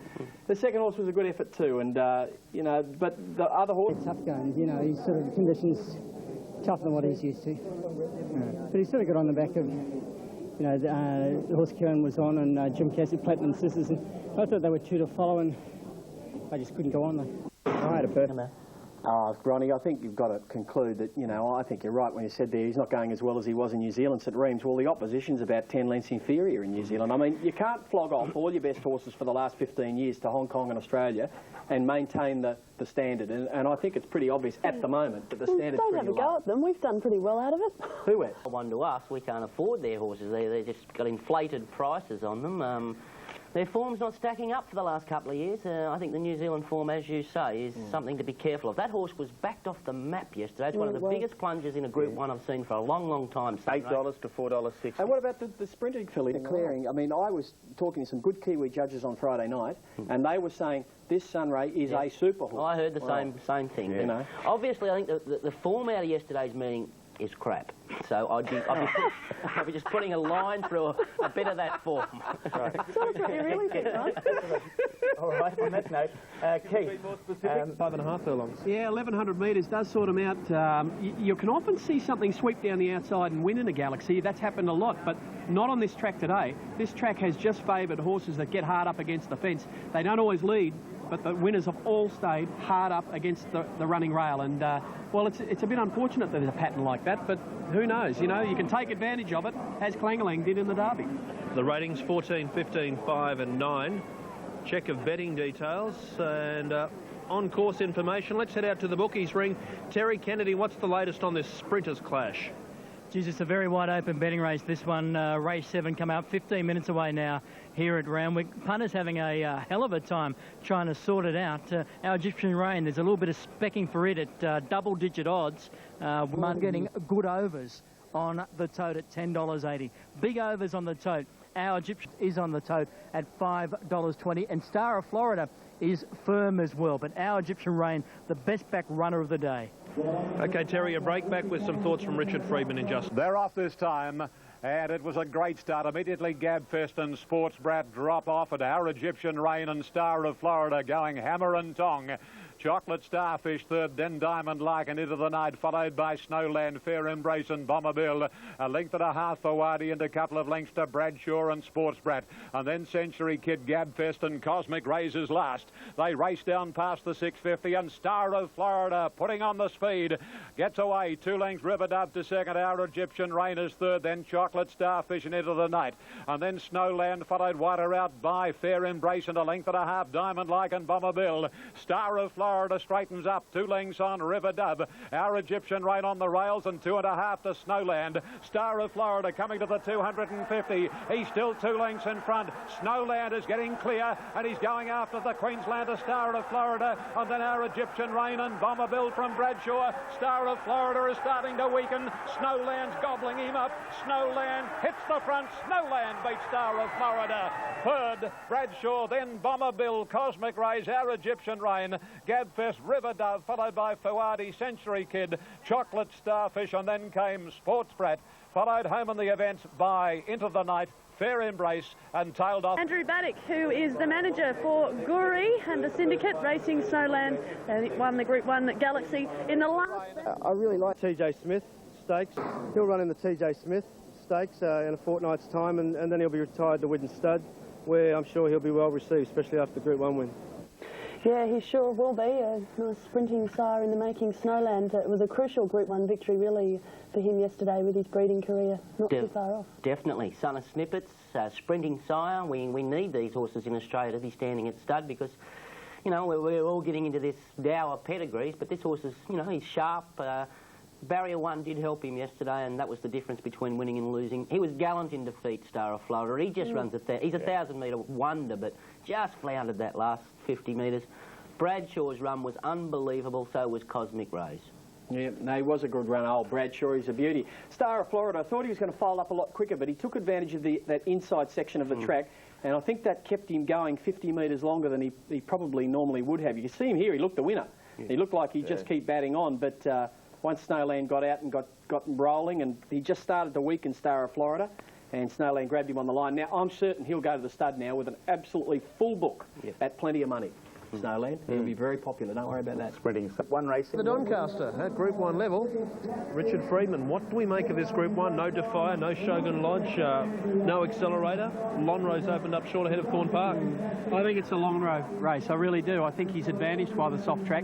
The pattern of racing being hard up against the fence, well, that may or may not help him depending on where he gets to in the run, but if he can stay handy to them and he can stay close to that rail, I think Lonrose is going to be impossible to beat.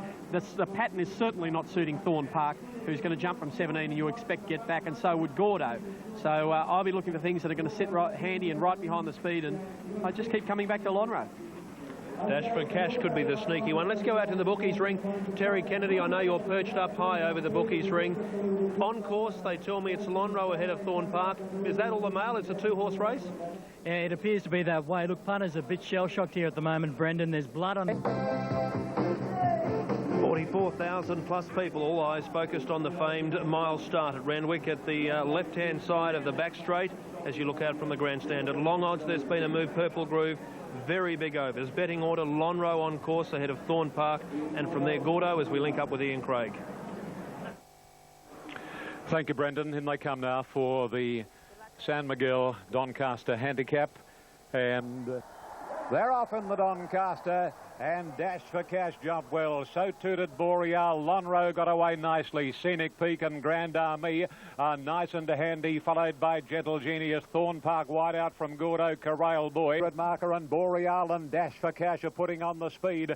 A length and a half behind them. The third is Grand Army, followed by Scenic Peak. A length and a half to Thorn Park, and then comes Gentle Genius inside Lonrose. Purple Groove. A length and 3/4 then to Gordo, Corral Boy, followed by Miss Zoe. Chairman's Choice wider out, and then comes Cognac Trader on the inside of Corporate Bruce, and 2 lengths to Crawl. They come along the side in the Doncaster at the 700. Dash for Cash, 3/4 Boreal, 2 to Grand Army on the rails, then Scenic Peak. Thorn Park is back 5th, and then Gentle Genius, Lonro, Purple Groove, followed by Chairman's Choice and Gordo, Miss Zoe, Corporate Bruce and wider Corral Boy from Cognac Trader and Crawl. They swing around the home corner now, and the grey from Melbourne, Dash for Cash is the leader. A half length on Boreal, bridging the gap. Grand Army getting between them. Thorn Park another 2 lengths away. Then comes Scenic Peak and Lonro. He's got some work to do from Gordo and Gentle Genius, but Grand Army, he accelerates Grand Army. It's another Doncaster for Gay Waterhouse. Grand Army racing away from Dash for Cash, and Grand Army a great winner from Dash for Cash and Boreal. Lonro, Gentle Genius, Cognac Trader, followed by Scenic Peak, Gordo, and then Chairman's Choice. Corporate Bruce, Thorn Park, and then Crawl, followed by Purple Groove, Miss Zoe, and last in Corral Boy. Gay Waterhouse Group 1 double, Grand Army, and Dan Beasley, a slipper winner last week, a Doncaster winner today. He made it a 1-horse race the last furlong, Richard. Yeah, he was great. He got onto the right part of the track, close to the fence there, and away he went. He's a very, very promising horse in the making. I didn't think he'd be mature enough and seasoned enough to beat this field, but obviously he likes the soft track. It's his home track. Another major Group 1 victory after last week clinching a golden slipper, and does it again with Grand Army. I think it sort of highlights the way the track's been playing, though. You've got to stay close to the fence there. You see Dash for Cash running second there in Boreal. Well, they sat 1-2 in the run, so they didn't go terribly hard in front. And well, enough said. Gay, absolutely ecstatic after Grand Army's win this afternoon. In the week, he said, this horse is a Cox Plate horse. I said, well, that'll do me. Does it top last week? Does it equal last week? Or is it just a feeling that you can't describe? It's just something special, you know. These races, these are what you dream of. And to come out and win 2 of them. Oh, it doesn't get any better than this. Geez, what about that for a week? Golden Slipper last week, Doncaster. I can't believe it, you know. It's just something that you dream of. And 2 of these wins in a week, it's just, it's really special this week, you know, for Gay. In the Group 1 Doncaster handicap yesterday, a phenomenal effort by Gay Waterhouse now, training 6 winners of the Doncaster, and she's just 1 away from equalling the record of her father, Tommy Smith. Fantastic achievement, and but this horse only having his 8th start. He's been a slow maturing horse. I think he was out one of the back paddocks of Yarraman Park for about 6 months, just wandering around, big raw-boned horse, but he's really come of age now. Maybe a Cox Plate horse, who knows? But once he found that coveted third defence position yesterday, I think this race was all over. Yeah, there are a couple of things there. He found the best position in the race. I mean, he was right there behind the leader, Dash for Cash, who carted him into the race, and he stayed close to the fence, which you had to be. Nothing from behind. They got out wide, came home. They went slow early, so that gave the horses that were right on top of the pace the best possible hope. Yeah. Lonro, he's back there in 4th spot, and actually Grand Army was putting space on him at the end. Not a bad run from Lonro, 57.5, sort of anchored him down in the soft conditions. It took that devastating sprint out of him. But I think you've got to keep it in context. If you put Grand Army and Lonro together in a mile on a good track at Randwick with level weights, Lonro will beat him at the moment. In 6 months' time, that mightn't be the case, but right now, Lonro would still beat him. So he was well handicapped, Grand Army, a very good horse, trained to the absolute minute, got the right conditions, the right weight, and everything went well for him. And yeah, he's a very honest horse. Struck him at the 500 when the pace went, when the acceleration went on, and he had 7 kilos less than some of these other horses, and more than the other horses. And the way the track's riding today, very gluey, and with that sort of weight, it bogs you down pretty well. And but to his credit, he still battled on and run 4th. It was a good effort. Top with number 12 Bollinger ahead of Titanic Jack Sportsman and Bell Place, 12, 1, 2 and 5. As you look at the betting odds here, last year in November at Rosehill, leading Australian jockey Brian York was nastily injured in a race fall. It's great to see him back on the racetrack this afternoon. He's with Richard Friedman. Brian, welcome to the telecast, and just the favourite as we link up with Ian Craig. And Brendan's with us now. pool building up to almost 7. And off we go in the last event of the day here at Randwick. And Bollinger jumped quickly, so did Sportsman, and our Sun Tripper is racing for the lead. A length and a half further back is Bell Place and Bois on the inside. 2 lengths to Wheat. Wide Awake's inside from Alive and Well. Titanic Jack is second last, and a length and a half to Magic Marbo.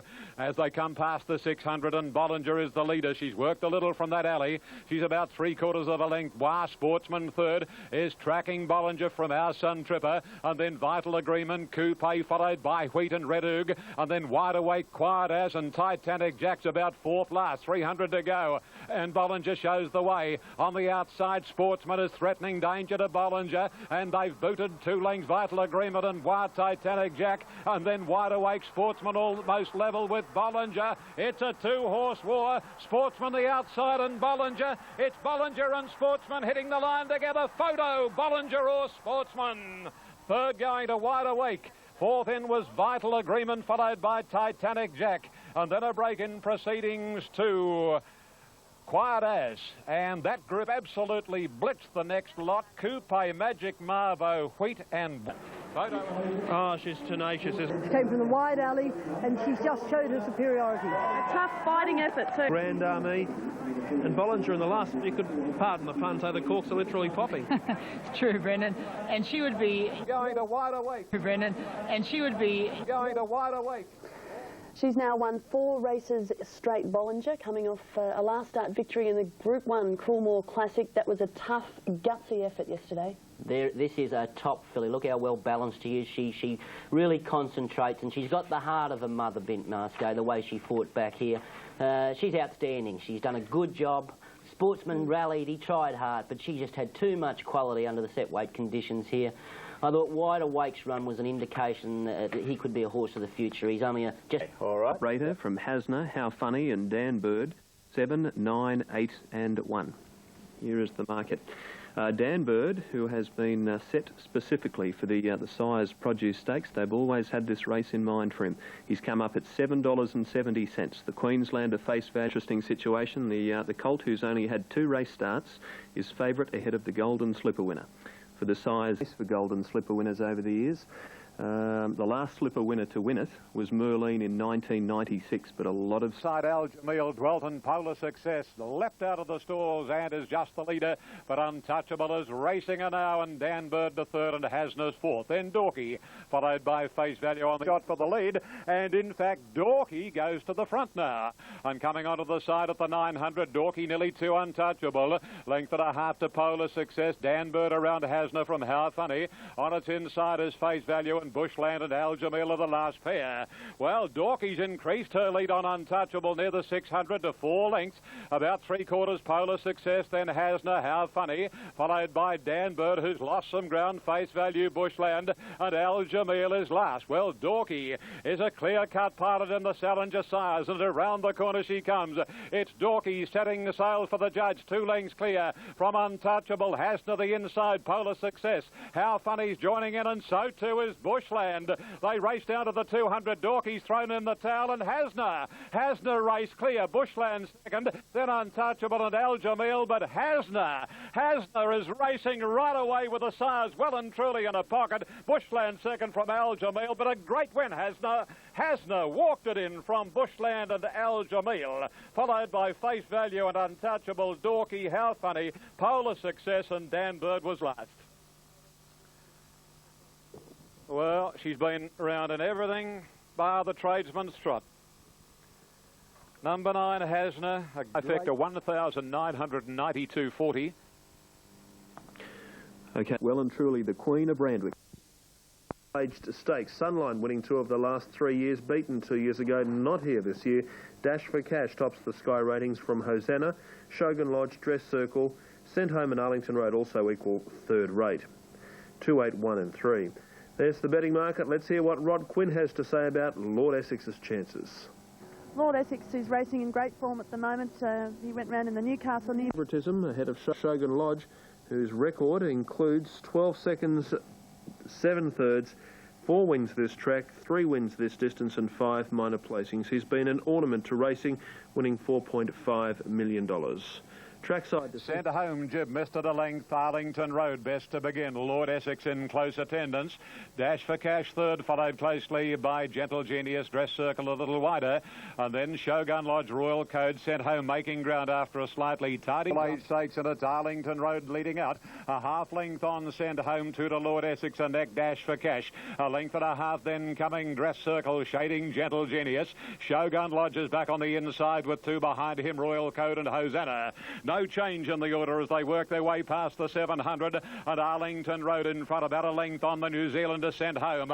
A length and a half Dash for Cash. Then comes Lord Essex, Dress Circle. A length and a half then to Shogun Lodge on the inside of Gentle Genius. Royal Code second last, and Hosanna is last as they round the bend. And Arlington Road railing straightens up. A length and a half Dash for Cash, popping off the fence to throw down the big gauntlet to this leader Arlington Road. And a length and a half to Lord Essex, followed by Royal Code. It's Arlington Road about a head in front. Dash for Cash almost level at a length to Lord Essex. Here's a dual Dash for Cash at Arlington Road. It's Arlington Road pulling out sufficient, and Arlington Road all the way in the all-aged. Arlington Road has beaten Dash for Cash. Third, maybe Lord Essex over Dress Circle, and then came Hosanna with Gentle Genius. Royal Code from Shogun Lodge and sent home, last to complete the course. Gay Waterhouse has done it again with Arlington. Stuck his head in. Well, quick in the tempo from the corner and maybe a bit hard for him to chase, mate. He did have to do a little bit of work with 50 to go, Jimmy. Yeah, look, Gays always dig deep, mate. They're fit, and the rest was thanks for coming, mate. Yeah, no doubt about that. What about dictating terms to win yesterday's all-aged stakes. Dash for Cash, again finishing in second position. His 4th consecutive Group 1 second placing. He now goes to stud at Collinggrove. Oh, so that was his last run yesterday? Oh, that's unfortunately didn't go out a winner, but goes to stud now with quite a good record. But this was a real on-pace race with the first 4 up there all the way. He found the lead, Arlington Road, soft lead it was, and he just wasn't right last preparation, this horse. He'd had a lot of niggling problems. Looks better this prep. May head to Brisbane now, and could be a force to be reckoned with. Lord Essex, he tried hard. You know, he's a rising 7-year-old now. He did a good job. One of the best runs in the race was from Hosanna. I thought her run was terrific coming from the back, running on strongly at the finish. But good, tough, gritty performance by the leader. This was the Group 1 win that Jimmy Cassidy had been waiting for. Through circumstances, he missed out on Polar Success in the Golden Slipper and Grand Army in the Doncaster, but he made the most of this one. I tell you what, this will have the handicapper scratching his head, because how much weight would Arlington Road get from some of these horses in a handicap? And yet he met them level weights yesterday and was too good for them. So confounds the handicapper, that one, but he was just too good on the day. Everything had their chance to beat him, couldn't. Bramble Rose from Shower of Roses, Raspberry Ripple and Hierogram, 1, 2, 7 and 4. Latest check of betting looks this way. It's Shower of Roses, the fancy ahead of Bramble Rose, Ain't Seen Nothing, and from there Raspberry Ripple and Sunday Joy. Long odds the rest, including the Bart Cummings trained South Wales, in fact, equally, well, now there's just a slight point to number 2 over number 1. 350. The Australian Oaks Field is off and racing. A level start, 2 Shower of Roses amongst the best out. Commencing pretty well Crianza, likewise Hierogram, Sabino Canyon, Raspberry Ripple, Moon Point, all not far away. Bramble Rose wide, then Ain't Seen Nothing, followed by Sunday Joy, followed by Shalang. Ski a long way from Crianza, and on the side at the 800 marker, and Crianza 2.5 Shower of Roses, a length and a half to Bramble Rose. At her quarters on the inside, Raspberry Ripple. 2 lengths Sunday Joy on the inside of Hierogram. Sabino Canyon, Ain't Seen Nothing, Shalang. 3 to Moon Point, a length more, and 1.5 to Ski Lodge. Crianza is the leader and has been there from almost the word go. And as they commence this long run round the Randwick home corner and the Oaks, and Crianza, a length and a half on Shower of Roses. Raspberry Ripple locked away. Bramble Rose made the bend awkwardly. Sunday Joy's joining in quickly, and then Sabino Canyon. Here's Sunday Joy, pounced on Crianza and Shower of Roses, and then Bramble Rose, followed by Sabino Canyon and Ain't Seen Nothing. Sunday Joy and Shower of Roses, the stablemates. Sunday Joy's a neck in front of Shower of Roses. They're clear of Bramble Rose, but Sunday Joy getting good luck at last. Sunday Joy wins the AJC Australian Oaks. Sunday Joy beat Shower of Roses, then Bramble Rose, Sabino Canyon, Ain't Seen Nothing, Crianza, Shalang Moo, Ski Lodge, Raspberry Ripple, and tailed off Hierogram and Moon Point. Gay Waterhouse, the bandwagon rolls on, just incredible. 8:30. I think, you know, all of that with the stablemate. Did you think she would show the tenacity to win? Well, I think, you know, she's had some problems during the week. She had a stone injury to her foot, and then she had a nail, and she's been treated all week, and she pulled up today, and we thought, well, maybe she shouldn't run, but Gay said she should, and of course Gay was right. Well, we're going. In the derby the other day, she knocked up, was on a wet track, and so I tried to help her as much as possible. I just had to go a little bit early once the gap opened at the top of the straight, and thought I might have went a bit early. Shower of Roses was kicking back for a little bit, but she just really fought it out. We were just hoping that $1 million yearling purchases, Shower of Roses and Sunday Joy, quinelling yesterday's AJC Oaks. Well, it was a turnaround for Sunday Joy. She was disappointing in the AJC derby against the males last start, but the track conditions could be blamed for that defeat. And Ron, she had absolutely no luck in the Rosehill Guineas. Yeah, certainly emphasised that yesterday. Barriers make the big difference in races. I don't care how far they are. She drew barrier one. She had a cuddle. She was ridden patiently. I thought Lenny was going to get a bit edgy before the turn, but he waited and waited, and I thought it was a good, solid win. The second filly, now this is outstanding, this filly, Shower of Roses. I think she'll win the Caulfield Cup. I know it's a long way off, but got Caulfield Cup written all over her. Bramble Rose, no real excuse. She had to work to get across mid-race, but and wanted to wander a little bit in the straight, hung out a little, but no real excuses there. Couldn't really say much about the others. Ain't Seen Nothing. She come from a long way back, and she's come from a long way in a short time, really. Ain't Seen Nothing. She's done a terrific. It certainly has been a dominant affair. Mentioning that, Joe, after the Golden Slipper, it really has been a carnival, not for the battlers. The battlers haven't had a look in since the Golden Slipper, when that wonderful crew. Clang-a-lang, though, tops the ratings from the Trevor McKee trained Pulitzer. Beaver and So Assertive, 1, 6, 2 and 5. Note blinkers have come off So Assertive this afternoon. On course, it's just Clang-a-lang ahead of So Assertive and Gallant, which is massive. So, Brendan, thanking you. And then they come for a very interesting race, the Frank Packer Plate, in which So Assertive has been well spoiled the chance of a start, but they stand squarely, and there they go. And Enabler actually got the best of the jump. So Assertive out well, and so was Wild Hut. And then Live in Fear, closely attended by Clang-a-lang and Al Megdam, a couple Politz. Enabler's got a handy break as they sweep onto the side of the track and go towards the halfway, a little more than halfway now, and down to the 800 marker. Enabler about 2 lengths clear. Wild Heart creeping up on the inside and still battling on well on the outside too. As they come along, the side is So Assertive, and a length and a half further back is Al Megdam, and 3 lengths to Clang-a-lang, Live in Fear, followed by Beaver, and then Pulitzer. Galante is a fairly distant second last, and Chartered not travelling well enough. Around the corner they travel, and Enabler the leader. A length and 3/4 on So Assertive, followed by Wild Heart. Al Megdam to the outer. A couple to Clang-a-lang, followed by Galante very deep with Pulitzer and Beaver, but So Assertive hits the front, 250 to travel. A length and a half on Clang-a-lang, starting to extend now. Here's the Derby winner, Clang-a-lang. He's racing magnificently, isn't he? He quickly got past So Assertive, then Wild Heart and Al Megdam, but Clang-a-lang is going to do it again, and this time in the Packer Plate. Big win to Clang-a-lang from So Assertive. Third, Al Megdam, I'd say, from Wild Heart, Beaver. Enabler Galante didn't fire, and then Pulitzer, a long margin to Chartered, who beat 1 in, and that was Live in Fear. Jo McKinnon now joins us. She's with Gerald Ryan. Gerald, another impressive. Scotty Seamer for Gerald Ryan. She's a real racehorse, that. You've had a rap on it for a long time. Yeah, I was impressed with his Canterbury Guineas and his Rosehill Guineas runs. He had no luck on either occasion. And then came out and blew them away in the Derby. And I think coming back to the 2000 on Saturday wasn't a problem, because they did go along at quite a true pace there. Was truly running. Yeah, he just goes from strength to strength, this horse. Gerald Ryan had the horse primed to the minute again, and yeah, Caulfield Cup next year, Richie? Yeah, he's a Caulfield Cup horse if I've ever seen one, that horse. He races the right way. He can sit reasonably handy, but he doesn't over-race. He relaxes. Even when they brought him back to 2,000 metres, there was no hint of him getting too hard on the bit, you know. Yeah. And I just think he's a ready-made Caulfield Cup horse. Gerald Ryan will have a lot of fun with him. Of course, Gerald's won a Caulfield Cup. So Assertive's run was quite good too. He, you know, limited preparation, stayed close to the inside, and I thought he fought it out really well there.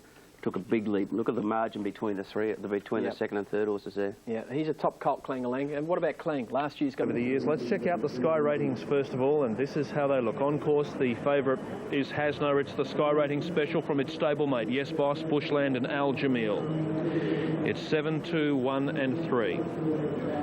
Some great horses have won the Champagne Stakes, Viscount a few years ago in the more recent era, but some quality horses. Burst completed a Triple Crown with victory. A couple of minutes, the favourite ahead of the stablemate Yes Boss, who's been well tried, and good support for Bushland.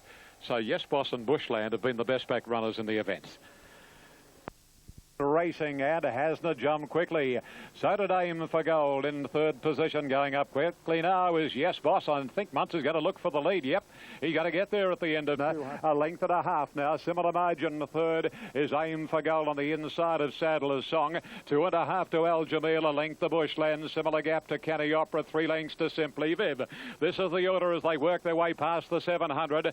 And Yes Boss in control by 1 length on the favourite Hasna. Again, Sadler's Song works around Aim for Gold from Al Jamil, Bushland, Canny Opera, and Simply Viv. The roughie is last as they come to the corner, and the Waterhouse pair were leading the way now. Yes Boss is hanging off the fence, and Hasna went past it very quickly. And on top of the rise, Hasna, a length and a half. Yes Boss through in the towel. Second is Aim for Gold going after the favourite, and then Bushland into the clear, followed by the roughie Simply Viv running a race, but the little filly Hasna inside the distance raced away. Hasna 2 lengths. Second is Aim for Gold, followed by Bushland, but Hasna, she's running the 1,600 metres magnificently. She's holding Aim for Gold, and a great win in the Champagne to Hasna. Aim for Gold second, Bushland third, Al Jamil, Simply Viv ran a goodie, and then came Canny Opera. Yes Boss a distant second last, and another 10 lengths behind it was Sadler's Song. Well done, Hasna.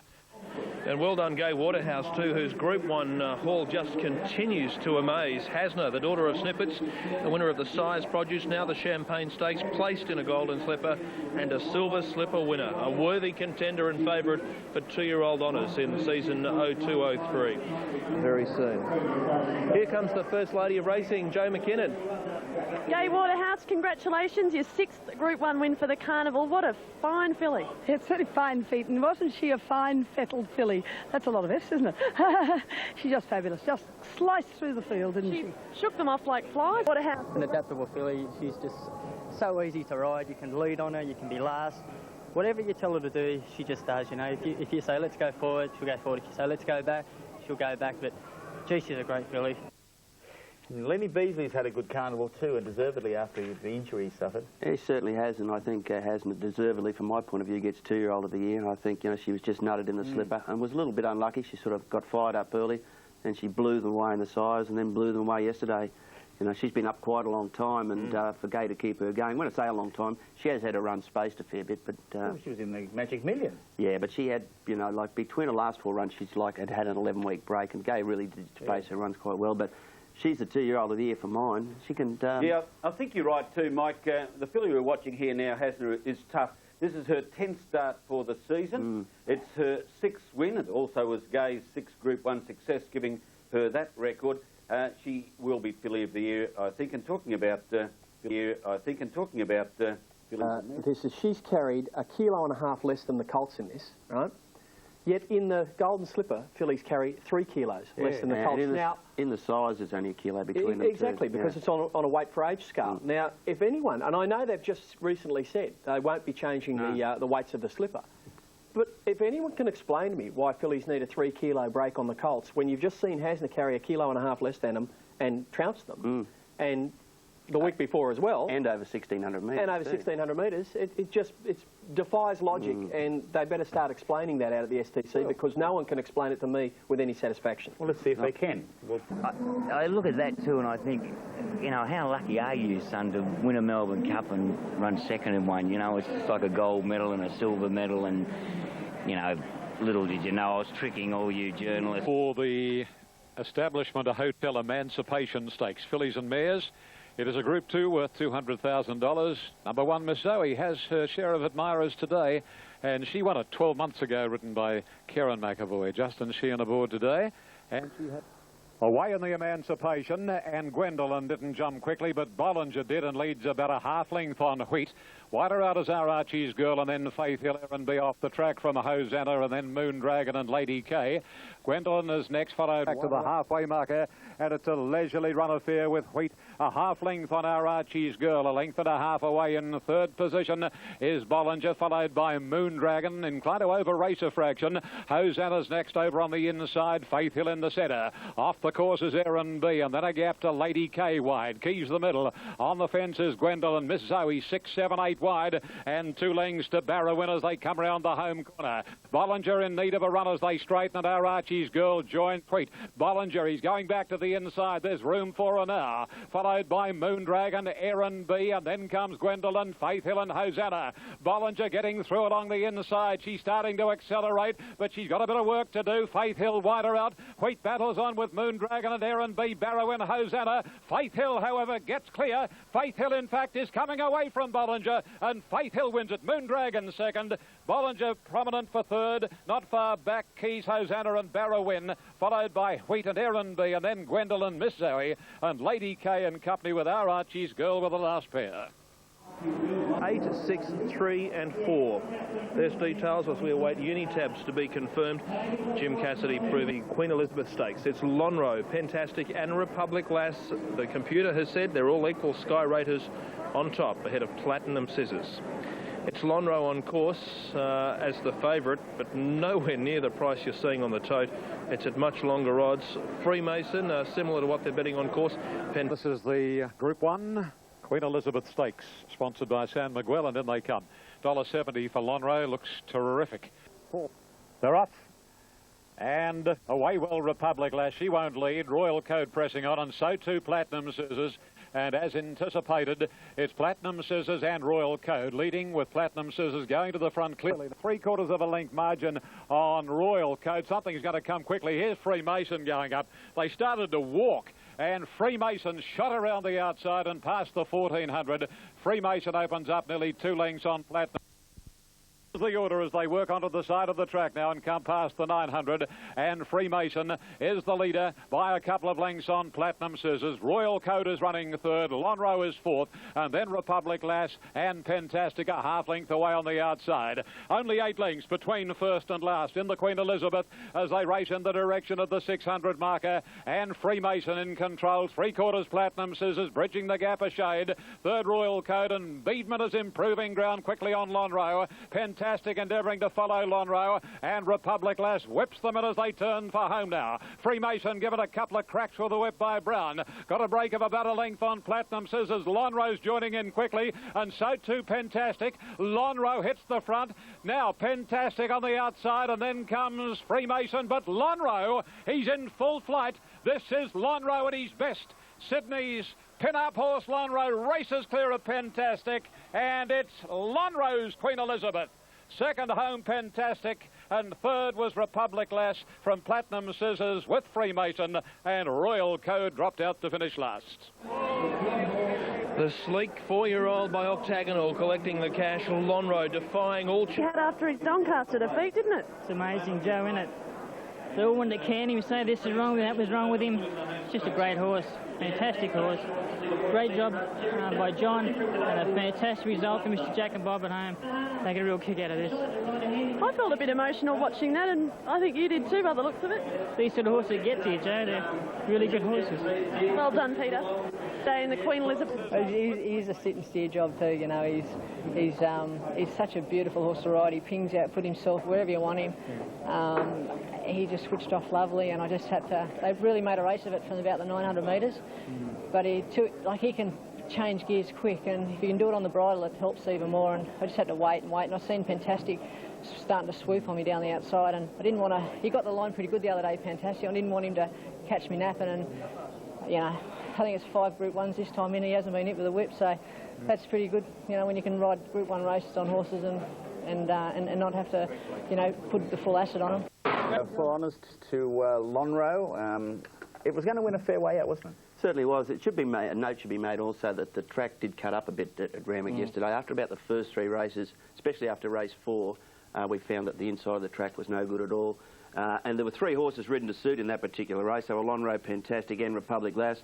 I don't know what Jim was doing on Platinum Scissors. I mean, he pulled up that quick on it. They nearly ran straight over the top of him. Well, that's when Freemason basically did. He had to get going on Freemason because he was at the rear of the field when Jimmy pulled up in the lead. And, well, what good would that be on a horse like Freemason? Well, so he took off and made the pace. I thought it was a pretty pointless ride on Platinum Scissors. I don't know what his instructions were, but didn't serve any purpose doing that. But Republic Lass and Fantastic, they faced the problem of trying to run Lonhro down and giving him start at the top of the straight. They were the 3 that were in the best part of the track, but he was far too good on the day. Great horse. He's a really good horse. He's getting into that champions class.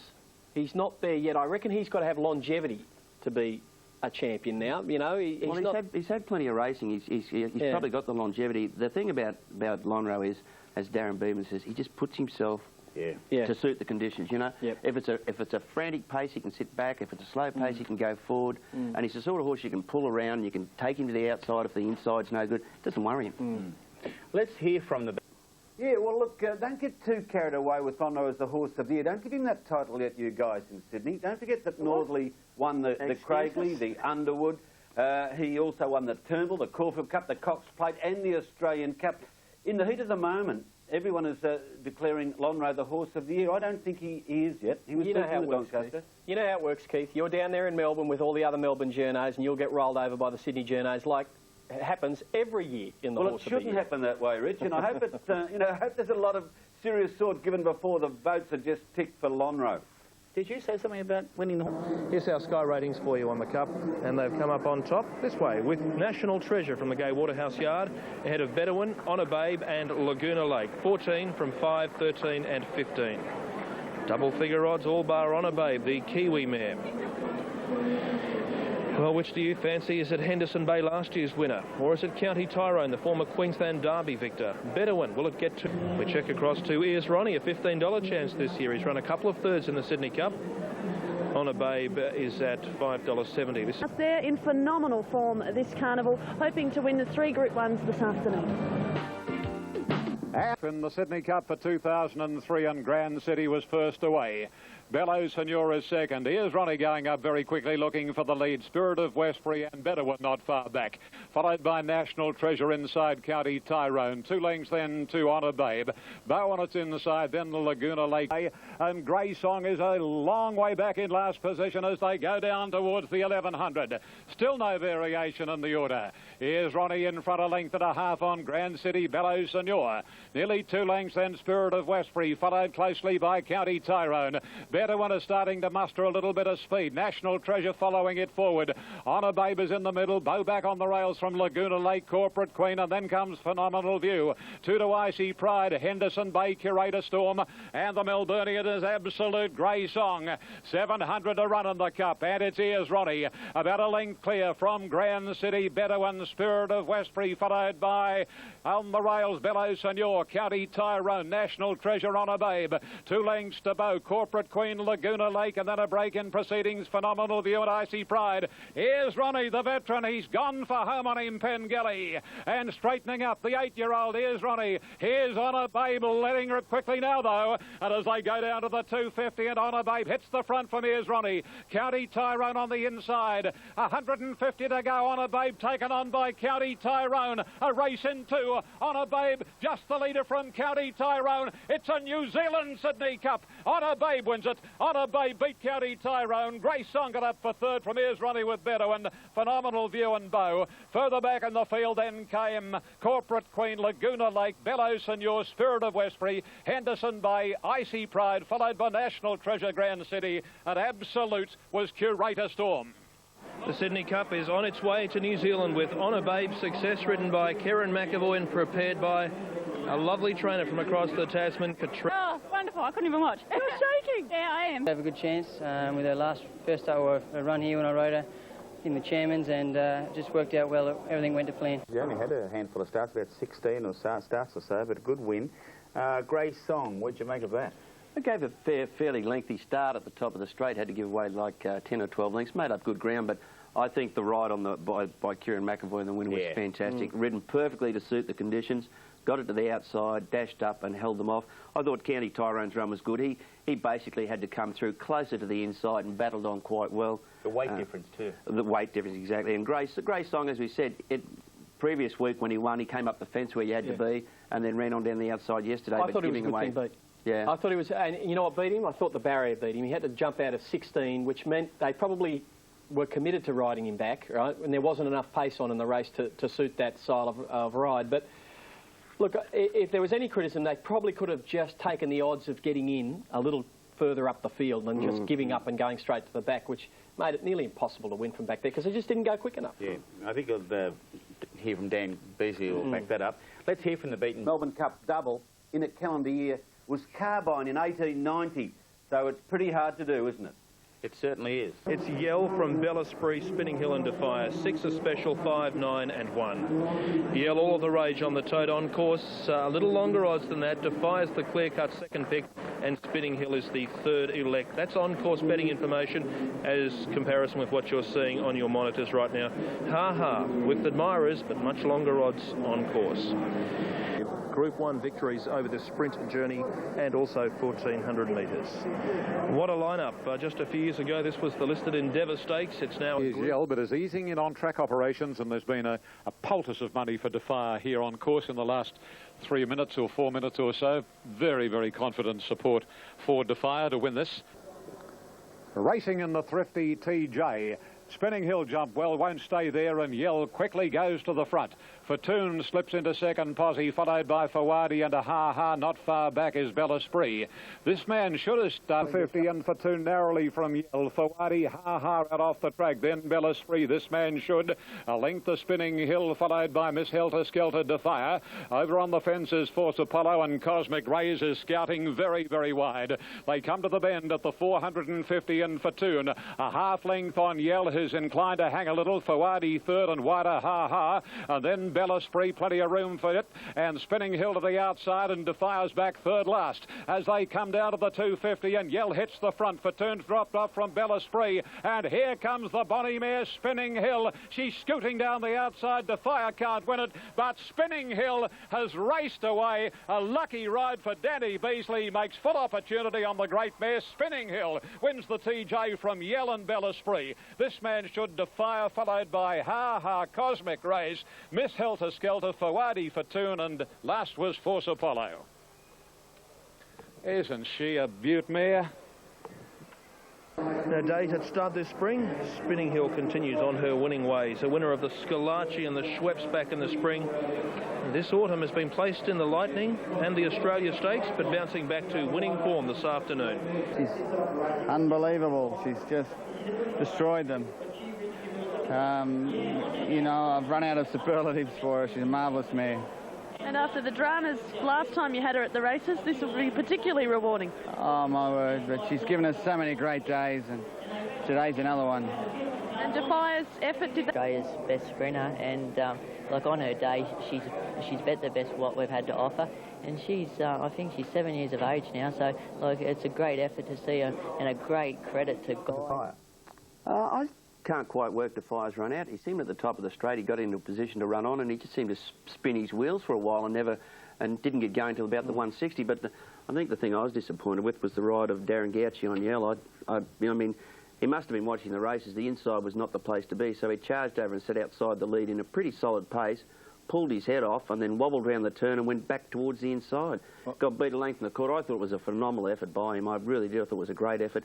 I just think if he had ridden a bit patiently and got it to the outside, where you can see the winner charging down the outside there, and Defier following through behind him. But all honours with the winner, best part of the track and the best finish, but I thought it was not such a great ride by Darren. She might have needed the running of the track once, but it didn't hurt her. She just came out. Now, that pace in the race was probably echoed by the last 600. Wasn't the quickest of the day, which you would expect from that particular race, being the top-class sprinters, but...